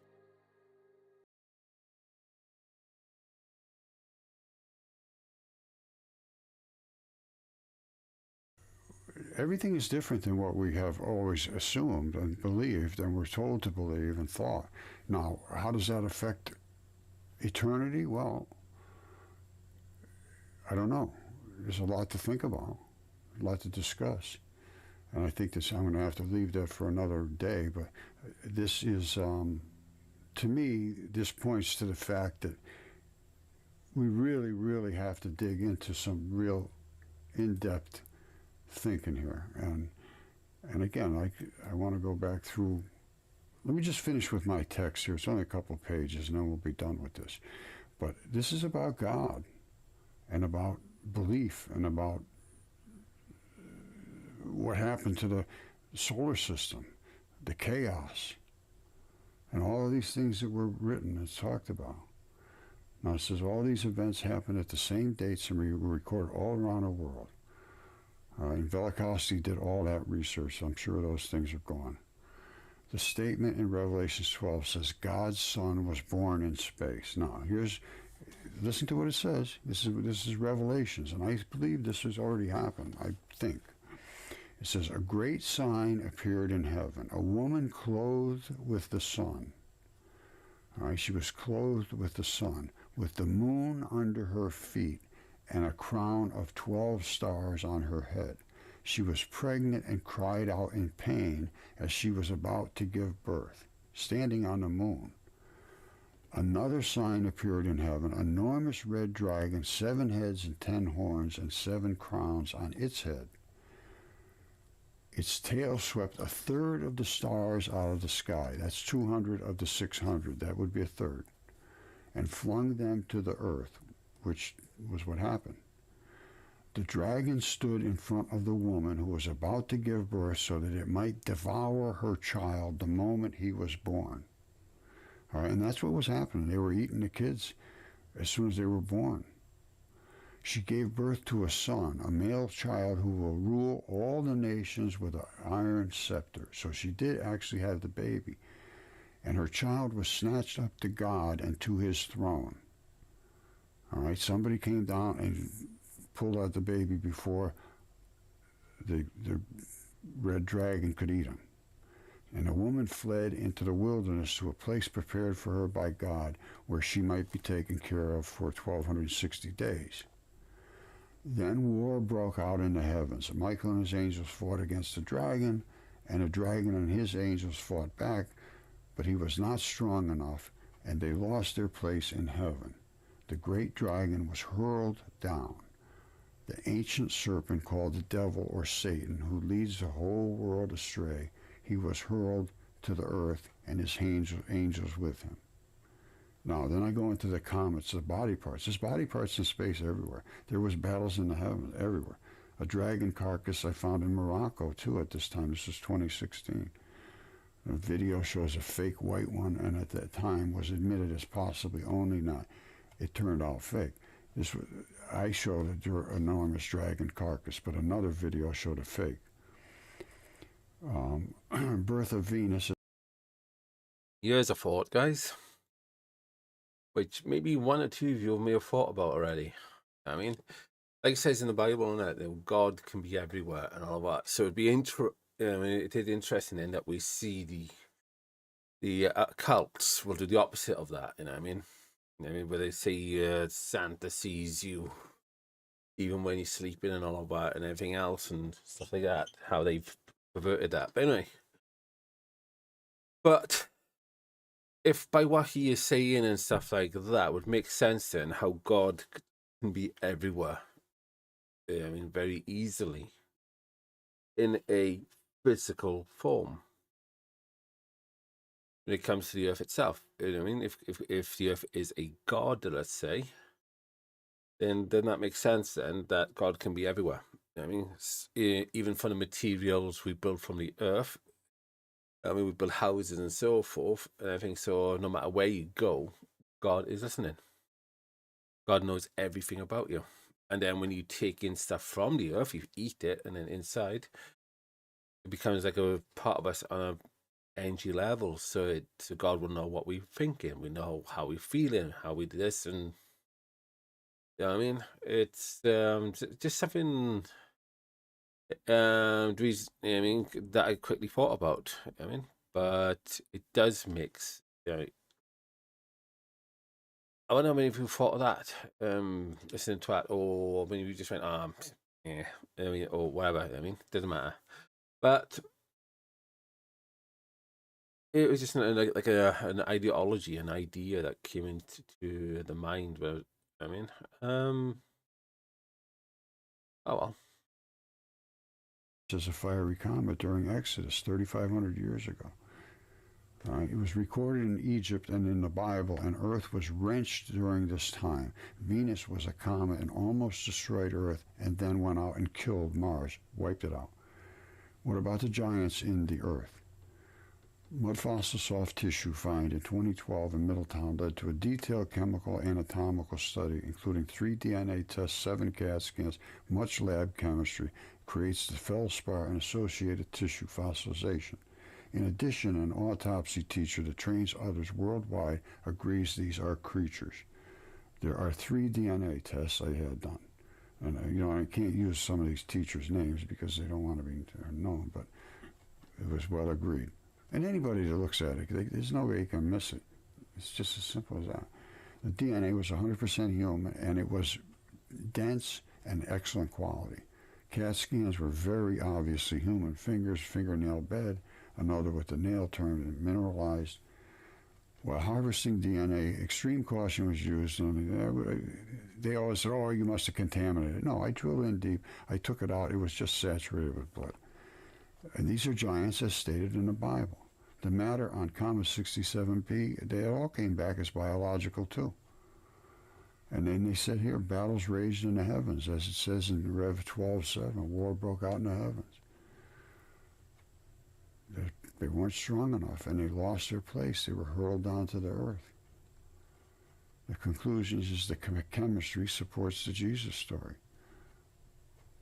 All right, that's 2016. And as far as the anatomy, the chemistry, the biology, the everything, the ancient texts is all there. And these were giant creatures. As you saw, Petra. And this is just a little piece of a tendon sticking up here. These creatures, and they're all over the earth. Dragons everywhere. So, I don't know much more I can do about this at the moment, but I'm digging deeper into the relationship between these gods and what they were up to, and all these wars and battles, and it's never changed. And like this, Jordan Maxwell said, they made us in their image with their own likeness and working basically in the way they work, which is scary as hell because they're just warmongers and insane creatures, basically. If it's, well, there was just crazy stuff going on. I don't know what else to say. You know, like God says, I have no greater joy than to see my children walk in truth. And truth is what we need. And truth is sometimes pretty scary. And sometimes it's hard to accept, but truth is truth. And when you start reading the stuff that Jesus wrote in these Gnostic texts, well, here's one about the light. I study the light too. Listen to this. This is just unbelievable. Because I now believe that the sun part, the solar sun, is the big God. And listen what Jesus said. They're asking him, they say, if they say to you, where did you come from? Say to them, we came from the light. All right, from the light. Where's the light come from? From the sun. It's the place where the light came into being on its own accord, which is it does it all by itself. And it established itself and became manifest through their image. So the light turns into us in their image. Apparently they have an image that we were made in their image. I don't know. I can't account for, seeing planets and say that's their image. I don't know. If they say to you, is it you? Say to them, we are its children. We are the children of the light. We are made of that light. We are the elect of the living Father. The living Father gave our molecules life. Other molecules don't have life. That book doesn't have life. All right, we have life. We are the elect. We are elected to be life. If they ask you, what is the sign of your Father in you? Say to them, it is movement and repose. Repose means just stationary. Movement means light coming and being manifest and then turning into creatures. All right, it's movement. Zzz, and poof, turns into us. And he also said that whoever understands the world has found only a corpse. And I'm telling you, that's all I can find is dead things that all turned hard. It says, whoever found a corpse is superior to the world, whatever that means. And he also talks about this being the body. If you find, well, here it is, number 80, I think it is. Huh. Jesus said, he who has recognized the world has found the body, but he who has found the body is superior to the world.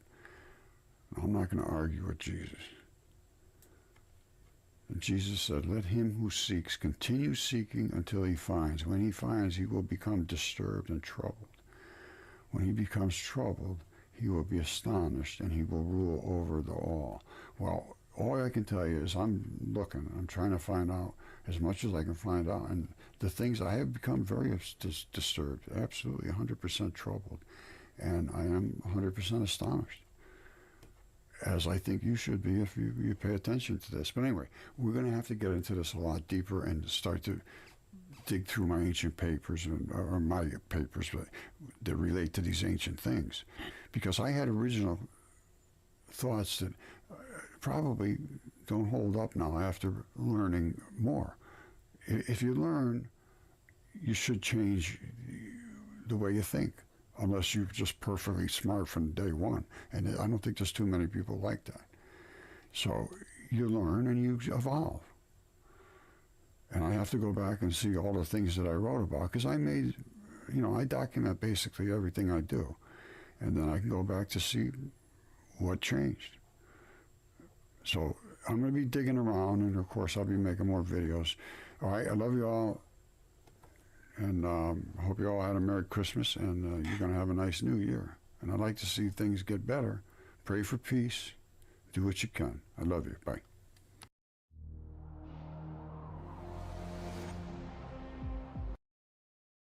I like that. That was, yeah. I mean, it's not like the type of thing people go, oh, everybody knows that. You can safely say not everybody knows what he talked about right there. You can safely say that. You know what I mean, because not everybody will know about that stuff. So, and that's what I like about that stuff. And because you got people out there, they just watch the TV, or they've been, into uni and stuff like that. They think they know what's going on, but yet the universe keeps throwing stuff at us, make us think. Yeah, I mean, because we do have this thing about us where we go, oh, we know it now, and then the universe goes, oh, really? I'll have that. You know what I mean? And when we think we know about the oceans and that, and the oceans go, I got something that, that will throw a spanner in your thinking. All that sort of thing. But yeah, that's kind of cool. I like that. That was awesome. That was I'm gonna be going to the shop soon as well, guys. So I'll do like a break. I'll be going. What time is it now? Say we do like another 40 minutes, so like I'll be right back then, and yeah, because I want to get something to munch. But yeah, and also I want to check out my new trolley as well. I mean, that's one of the reasons why I want to hop to the shop and check out the new trolley. See if it's any good or not. But yeah.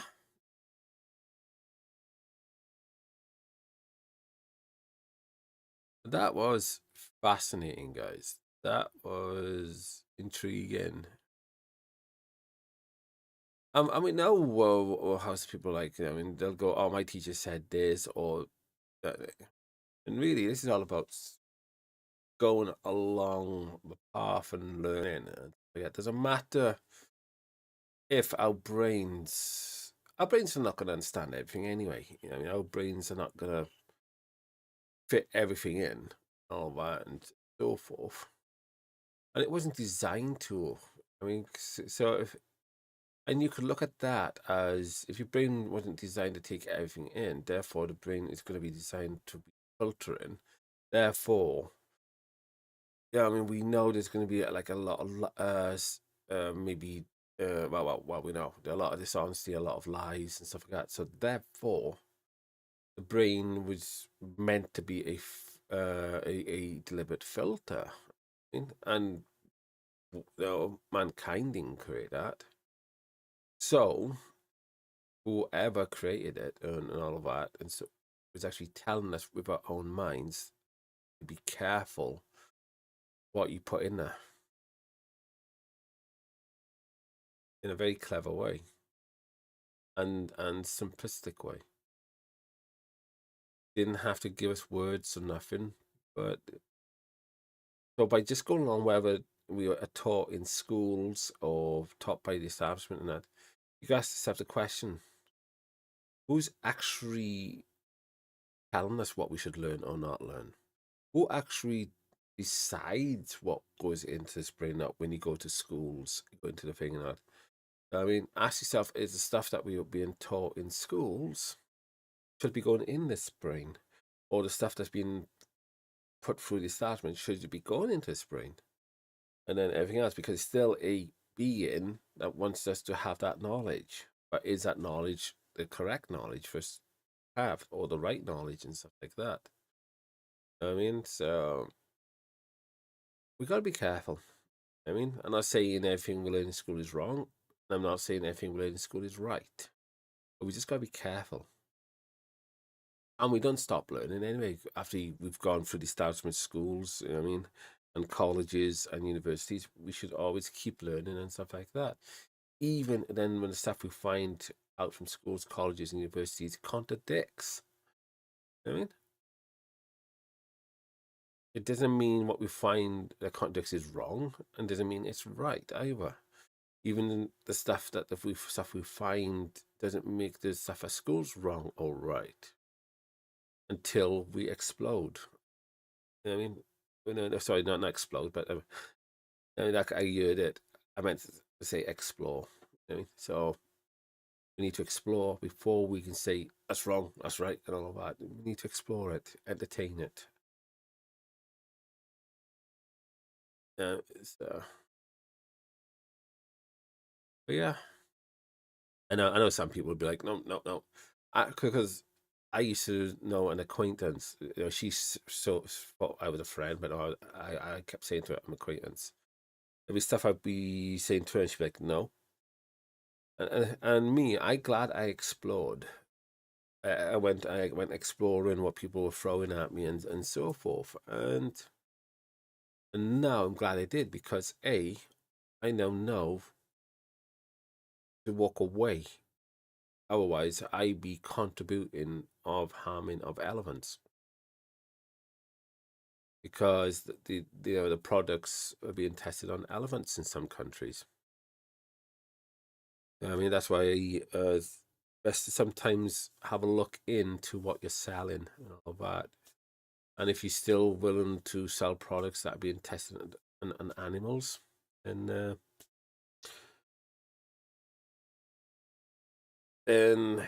the person that's I thought you were. Anyway, because it's different when people being tested on it and stuff like that, because a human being can make a conscious, well, I hope so, that people will make a conscious decision and will give the permission and so forth, when an animal can't. A lot of these animals can't. And I mean, even ones that speak, are they given? I mean, are they able to consent despite they can speak English words? Anyway,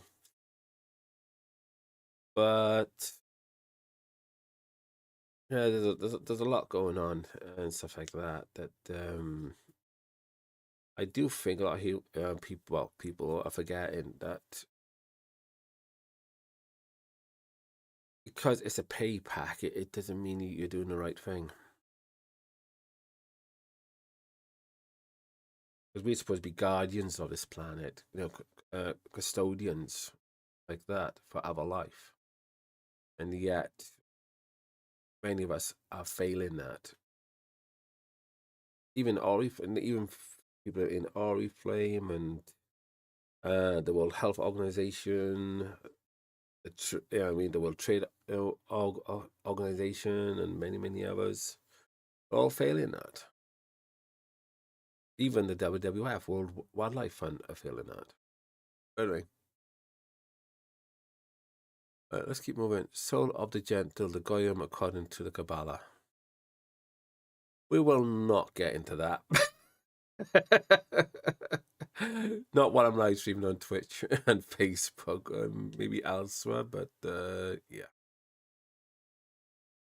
Oof. We will know that when we'll yeah.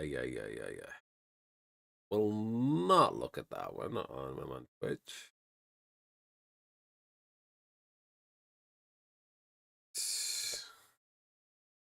But what I do want to look into is this one.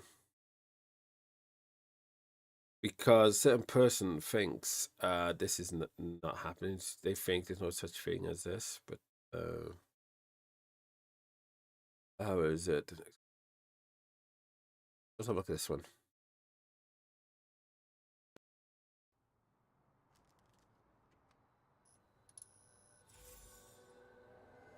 Ladies and gentlemen, a new narrative is rolling out. This is an old one, guys, as well. But yeah, I mean, like I said, don't believe everything he says, and don't believe everything I'm showing. You know what I mean? Be an idiot too. Go and research for yourself. Go and check things out for yourself. Right now, one which describes a new crisis, a crisis which dwarfs in terms of societal and economic impacts COVID-19.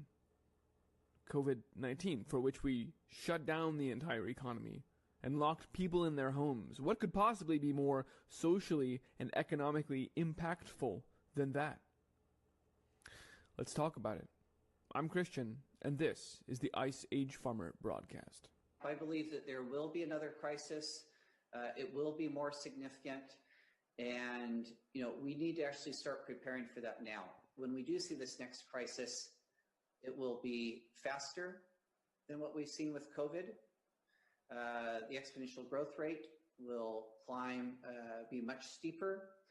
The impact will be greater. And as a result, the economic and social implications will be even more significant. Even more significant. What is this next crisis that we just heard Jeremy Jurgens, Harvard-educated managing director of the World Economic Forum, describing? Well, now let's hear from Klaus Schwab himself. We all know, but still pay insufficient attention to the frightening scenario of a comprehensive cyber attack, which would bring to a complete halt to the power supply, transportation, hospital services, our society as a whole.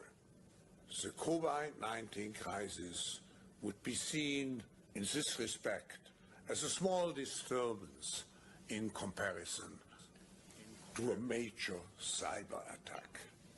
To use the COVID-19 crisis as a timely opportunity to reflect on the lessons the cybersecurity community can draw. And the thing is, as well, I mean, you talk about a cyber crisis and all that, and so on. And one of the people that I know from the company I was going to work for, and then I quickly left before selling anything. One of the persons would have probably, actually, yeah, because they worked with the World Trade Organization, they would be in partners of this, and therefore, they were happy to go along with this agenda. And this is why I said to the acquaintance, do you know what I know? Do you know what I do and stuff like that? And they never asked me, despite I was open and all that. And I've asked a few other people as well within that company. And they all just didn't want to ask what I know. Then again, when someone says that to you, do you know what I know? Sometimes you like a two-way thing. It's like, oh shit, this person's being really open. Yeah, do I care? Do I want to know the answer? Oh, it's like no, thank you. Crazy. There's that as well, but yeah, it's and this is why I was questioning a little bit, because when I said to the person, I would like to speak to the CEO, and she was like, huh? Stopping, but anyway. And improve our preparedness for a potential cyber pandemic. Yes, a cyber pandemic. And before we even talk about what that is, I just want to again appreciate that we just heard two leaders of the World Economic Forum promise that we are going to have a new crisis soon that dwarfs COVID, which has already spelled the end of the world as we know it. So this is something severe, and we need to take notice. This is much bigger than the Project for a New American Century, anticipating a new Pearl Harbor, or the Event 201 expecting a pandemic, or even the food chain reaction game describing the food shortages we're seeing now after a pandemic. Each of these events involved lots of multinational companies coming together for a tabletop exercise outlining the changes they wished to implement anyway, their agenda. And then, when these crises occur, seizing the opportunity to execute on those agendas. That's exactly what's happening here. So the whole premise here, you can see it, look, it's the same language template even. Quote, like the pandemic, cybercrime does not respect borders or ideologies. No one organization can fight it alone. That's the exact copy as from the food chain reaction game. Because global problems require global solutions, and that's where these globalists walk in with their altruistic sounding philanthropic objectives and then execute on their agendas. So the whole premise here for why 2020 is now a cybersecurity, why is this all of a sudden happening, is because due to COVID, people are forced to work from home. And these people, there's an increased security surface. People don't understand security practices. They're writing down passwords on sticky notes and who knows. And so as a result, everyone is much more vulnerable in 2020. Now, this is true to some extent, but when you look at the players that were coming together for the 2020 Cyber Polygon event, again, it's just like Event 201 and the food chain reaction game. It's a tabletop exercise describing how organizations can react to this new cybercrime-rich environment of the 2020s, of this new normal. One of the chief people involved in this whole cyber polygon effort was Salesforce. Here is their chief trust officer describing how we really need to take cybersecurity differently in the new normal. Here's a report from Accenture doing the same thing. The Threatscape report from Accenture talks about in the 2020s, no one could have anticipated what's going on. We have unprecedented circumstances opening the door to innovative cybercrime. Accenture is a huge consulting company, and they're one of the main participants of this Cyber Polygon event. Let's look at the others. See if you detect a pattern here. AIG, Bank of America, Credit Suisse, Equifax, the credit rating agency, Morgan Chase, MasterCard, PayPal, SWIFT, the International Transactions Clearing Network, UBS, Zurich Insurance Group, a lot of finance and bank players and insurance players there. Also some tech companies like Palo Alto Networks and Salesforce, Amazon Web Services, China Southern Power Grid, Cisco, Cloudflare, HP, Hitachi, Huawei, IBM, Microsoft, Palantir, a surveillance company straight out of CIA funding, PayPal, and then of course BlackRock is in there as well, Deep State Finance Central.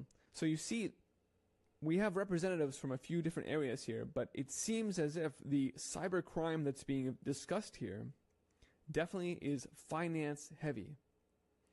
And if we're talking, especially the SWIFT network, if we're talking about threats to international transactions, clearings, that affects all financial transactions right now. And so when we hear the rhetoric from Klausy and Jeremy about this is going to be a crisis which dwarfs everything else, it happens ridiculously quickly, and the impacts are off the scale, everyone is affected. And then Klaus goes on to say the power grid goes down, and the banking institutions are all involved. We can see here, banking will be affected. I don't want to get too far into high-octane speculation, but between the rhetoric and the participants, I think it's fair to say there is an event scripted in the near future to take down one or both the power grid and the finance. President Trump already passed in 2017 Executive Order 13800, which sought to harden our infrastructure, especially critical infrastructure like the power grid, against cyber attacks, almost as if they have some insight into a potential threat along this vector. And then certainly throughout this last 9 months of the pandemic, and it's not just the World Economic Forum that's talking about this. We have been pummeled with predictive programming through the media about the threats to our power grid particularly. Take a look, even most recently from the New York Times, it is the same Russians who hacked the election that are now targeting the power grid in our nuclear plants. You can't. I'm just going to let that sit there. I don't think you can make this up at this point. The propaganda is so thick and dense. They're weaving their Russian hacker story right along into this cybersecurity and power grid story. But again, look at the tapestry that has been woven over these last few months. Hackers are targeting the remote workers who keep your lights on. As I said, now that they're having to work remotely and write down passwords willy-nilly, hackers can target them, and this includes utility companies. Cybersecurity, more important than ever due to COVID-19. This was in May. As time goes on, this is from the World Economic Forum, why COVID-19 is making utilities more vulnerable to cyber attacks and what we can do about it. This is back in April. Again, they've been laying the framework, creating that foundation and establishing the predictive programming. From the Hill in August, officials warn of increasing cyber threats to our critical infrastructure during the pandemic, notably the power grid. Moving on, in September, whether facing a cyber attack or a pandemic, preparation is critical, and we're going to explain why cybersecurity is critical for the utility industry now in the new normal of COVID-19. Even most recently, just at the end of October, cybersecurity is going to be a crucial priority in utility companies' agenda as threats continue to grow amid COVID-19. And then just last week, the U.S. power sector has prevented millions of cyber attacks in 2020, which takes 24/7 commitment. Now they're giving you the sense that these attacks are already happening, that it's constantly happening, and it's only by virtue we're hanging by a thread at any moment. This team of incredibly talented people might actually fail, and then we'd be going back to the Stone Age for some amount of time. So I just wanted to mention that the media has been planting this seed as well. And you need to be aware of this, and we need to be discussing this, trying to keep it from happening by virtue of spreading the word about it, if at all possible. But certainly we need to be bracing for it and understanding exactly who the players are behind it, and that this is absolutely a critical part of the larger Great Reset agenda that the World Economic Forum is out there pushing right now. There's a reason Klaus Schwab is running this event, talking about cybersecurity in 2020 suddenly being a new risk to you. And I will leave it here for tonight because there's so much more to unpack that I couldn't possibly do it justice. So let's open the conversation today, and I rely on you to help me look more deeply into this, to help me spread the word. Those of you who are better credentialed, better spoken than I, let's talk about this. This is an important conversation. Thanks for watching, folks. If you want to find this report and all my reports, they are at iceagefarmer.com. If you value this broadcast and the information I'm sharing, please help me keep it running. You can find a few different ways of doing that at iceagefarmer.com/support. Thanks for watching, folks. Strengthen your cybersecurity practices and keep growing lots of abundant food and raising awesome animals, and spread the word. Thanks, folks, and be well. So does that mean that there will definitely be the next crisis, and when it happens, we'll think about the crisis in 2020? So next crisis is inevitable, according to your logic. Is it so?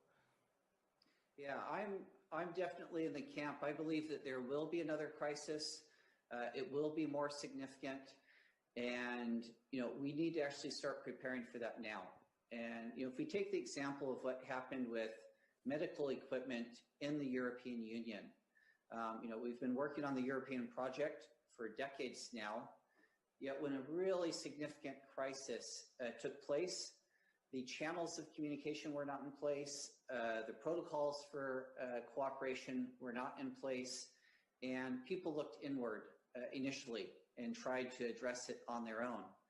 And with time now, it's opened back up because the different countries realize that they're not in a position to address it on their own. Even if we look at something as important as vaccine research, this is going to require a global effort from the scientists, from the production of the vaccines to the dissemination. And what we can do in cybersecurity is make sure that we don't try and rebuild after the attack's already happened, but put those cooperation mechanisms in place already. We're working on this here at the World Economic Forum through our Global Cybersecurity Center. We're working with Sberbank, BI Zones, other institutions as well.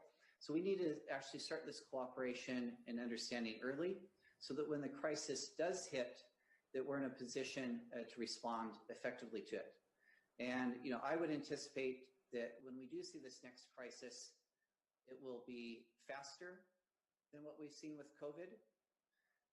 The exponential growth rate will climb, be much steeper.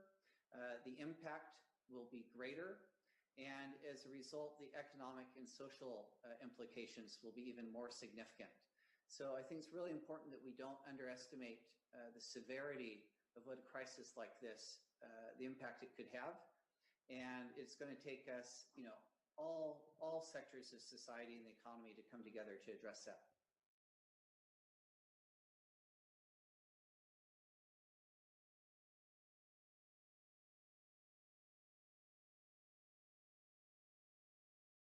Yeah, as you guys probably saw there, I had to,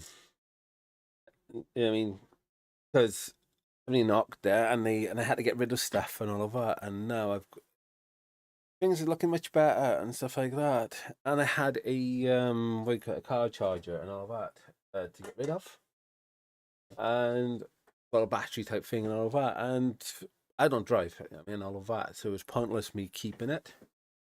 So. Because he's been helping out a bit, big style and all of that and everything, and so I give it to someone who deserved it. I could have given that to my mentor, and stuff like that, but some of the stuff that was being said to me around, well, not to me, but on her social feeds in November and December and January, I held off from handing it to her. So I. But hand it to this guy, and where they thing on the floor. That's one thing that off my mind now as well, guys, because I didn't know he was coming. Konami comes in the morning, so. Not bad, is it, guys? That's looking much, much better over there now, guys. That's looking...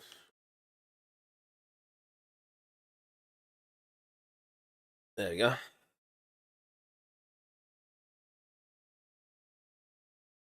Right.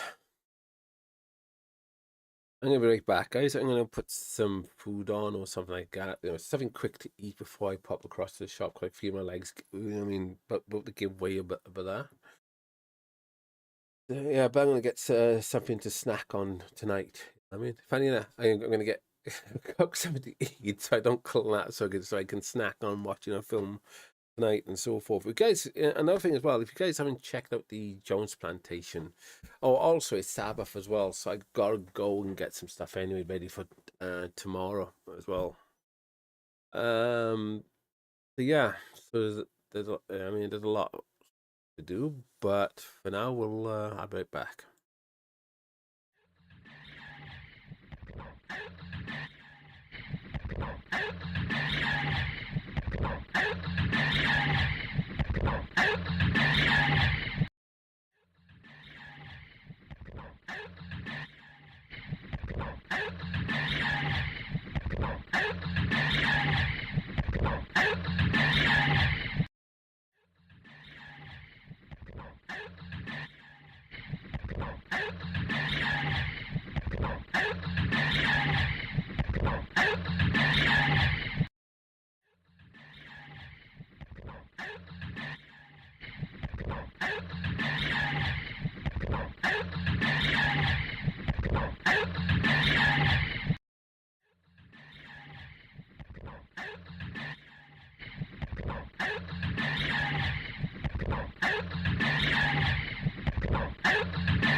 Hold on. So just, yeah, I did turn it on, didn't I? Yeah.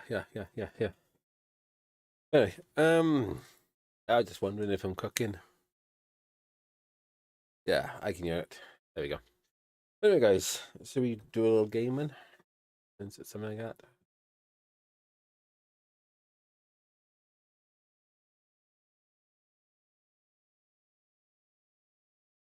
Check this.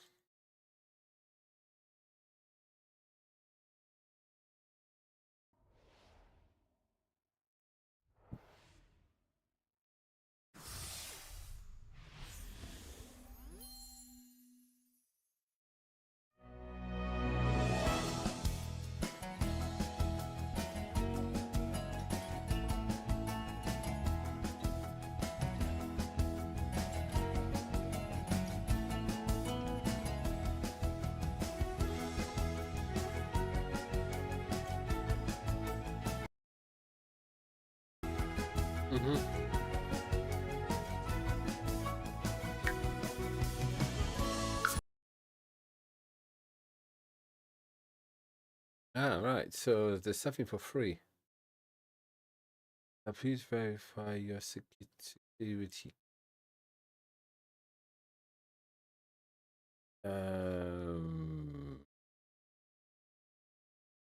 Right. Pay now? Yeah, 0. X.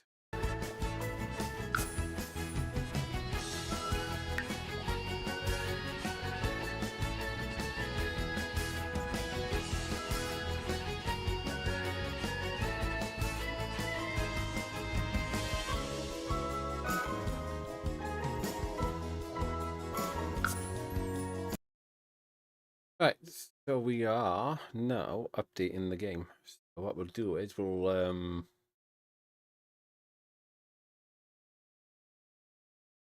God, like a burning sensation going on. Nice. Like that.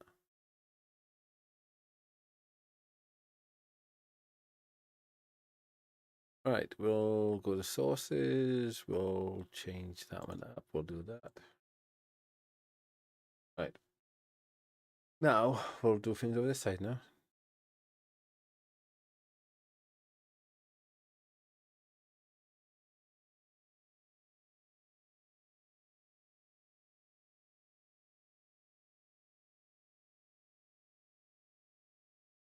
Hold on. How you spell tying? I can spell science words, but yeah, I can't spell tying. Hold on. I think that's it, isn't it?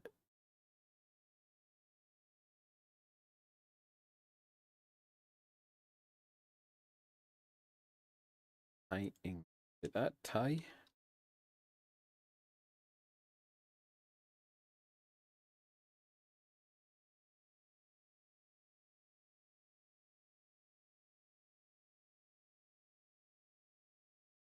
Yeah, because somebody's said to me, I mean, why am I going silent all the time? I'm busy all the time. That's why.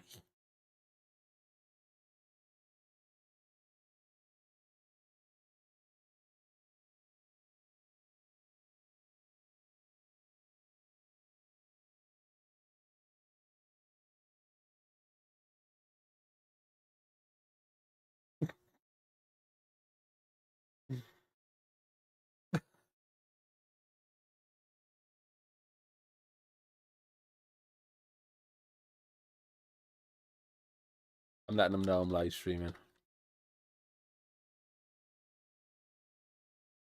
I just said to them because you keep gagging me and tying me up in the sex dungeon.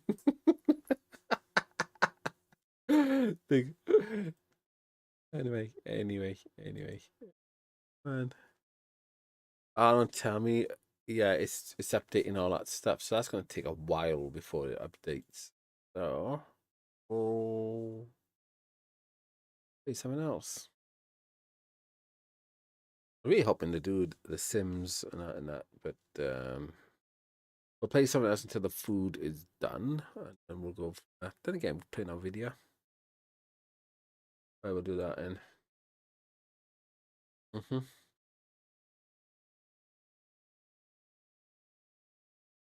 I know they're gonna be like,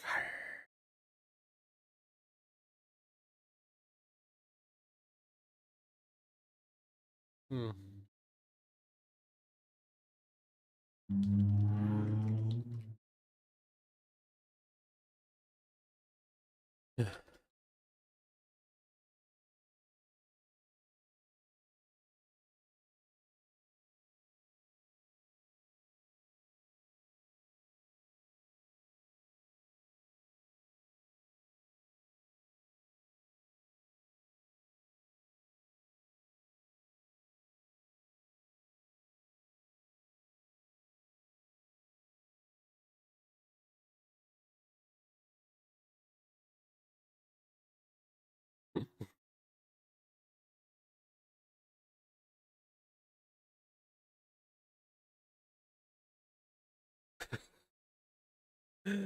Oh man, I love winding these people up. It's funny as well.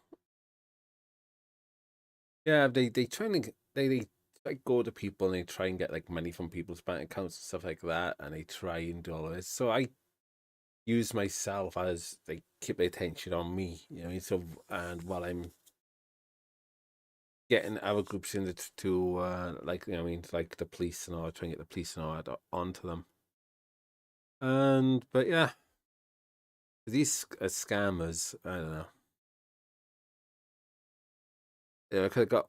There's one that hasn't really worked out yet. You know, I mean, I'm one of them hasn't even worked out. That I'm just keeping them on me until the police get to them.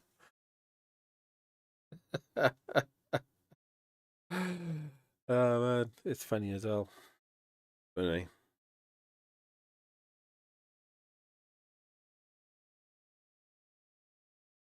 let's see what they're saying.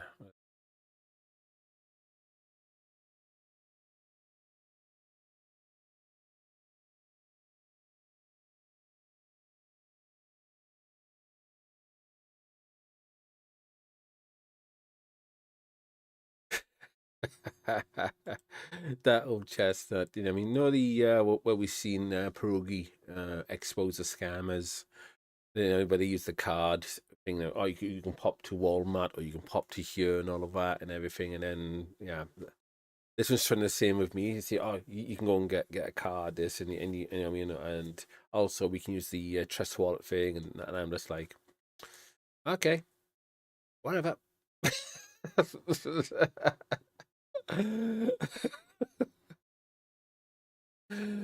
But I like doing it though. It's fun. You know what I mean? Like I said, well, they on me. They're not going on that to anybody else. You know what I mean? And they're not scamming anybody else. I don't mind. Well, I hope they're not scamming anybody else. So let's hope that they forward these deals them soon.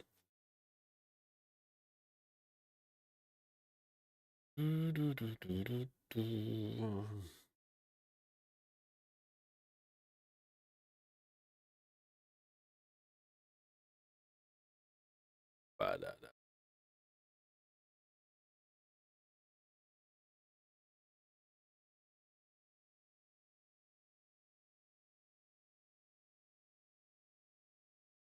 Oh, pranksters getting beat up video.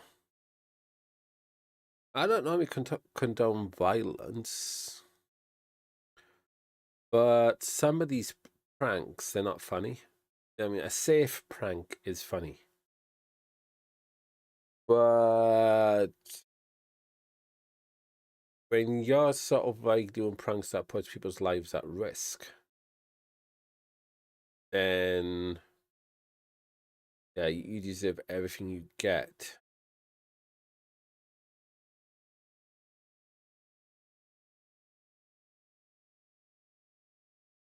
Yeah, I'm not going to show that. The guy really gets all bloody and stuff. Damn. Oh, what the heck is that?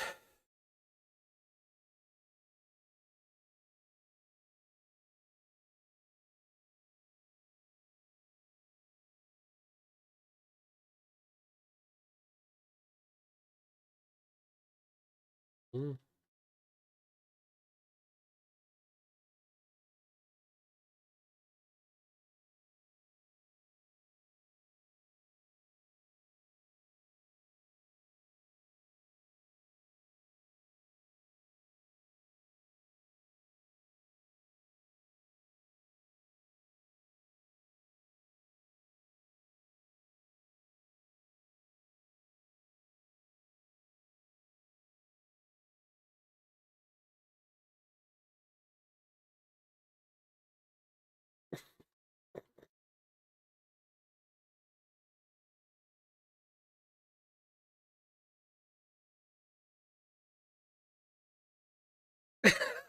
Yeah, oh my god. Yeah, Sassy put this. Never thought. Oh, with it.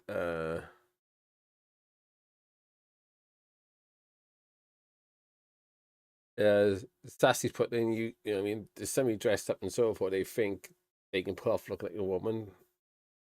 Sadly, this one can't. I've seen many, transvestites. They can pull off being a woman. You know, where you like, wait, is that guy over? And you don't really know. Yeah, but this one, nah, can't pull it off. I mean, he can't.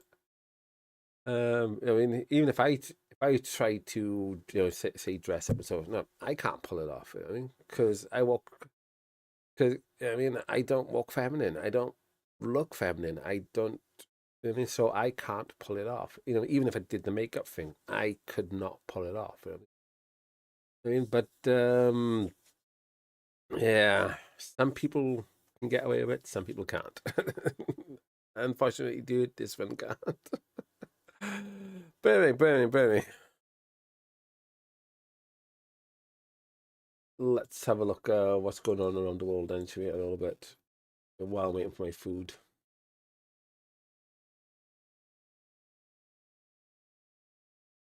Don't get me wrong, I wear a wig, you know what I mean? You know what I mean? If I want to do the full dress up like I used to, yeah, in performing arts and stuff.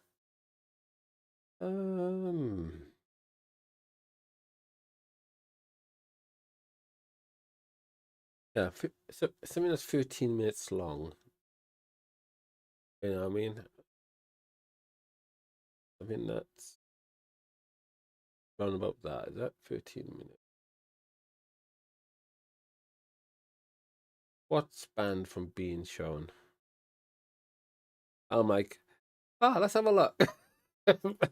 Don't even screen How it. to store and sort all your photos and videos in seconds. No computer knowledge required. Let's screen it first. I mean, I'll check it first, and then is it bad? Is it? Can I show it to you guys? Have a look. Do do do do bum bum ba da da da da da da. The world as it was. Yeah, we were able to say a lot more back in the day. We were able to say a lot more.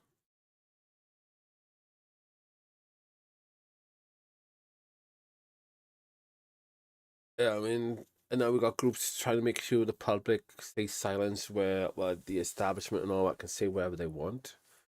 That is flipping stupid. Okay. I'll do this.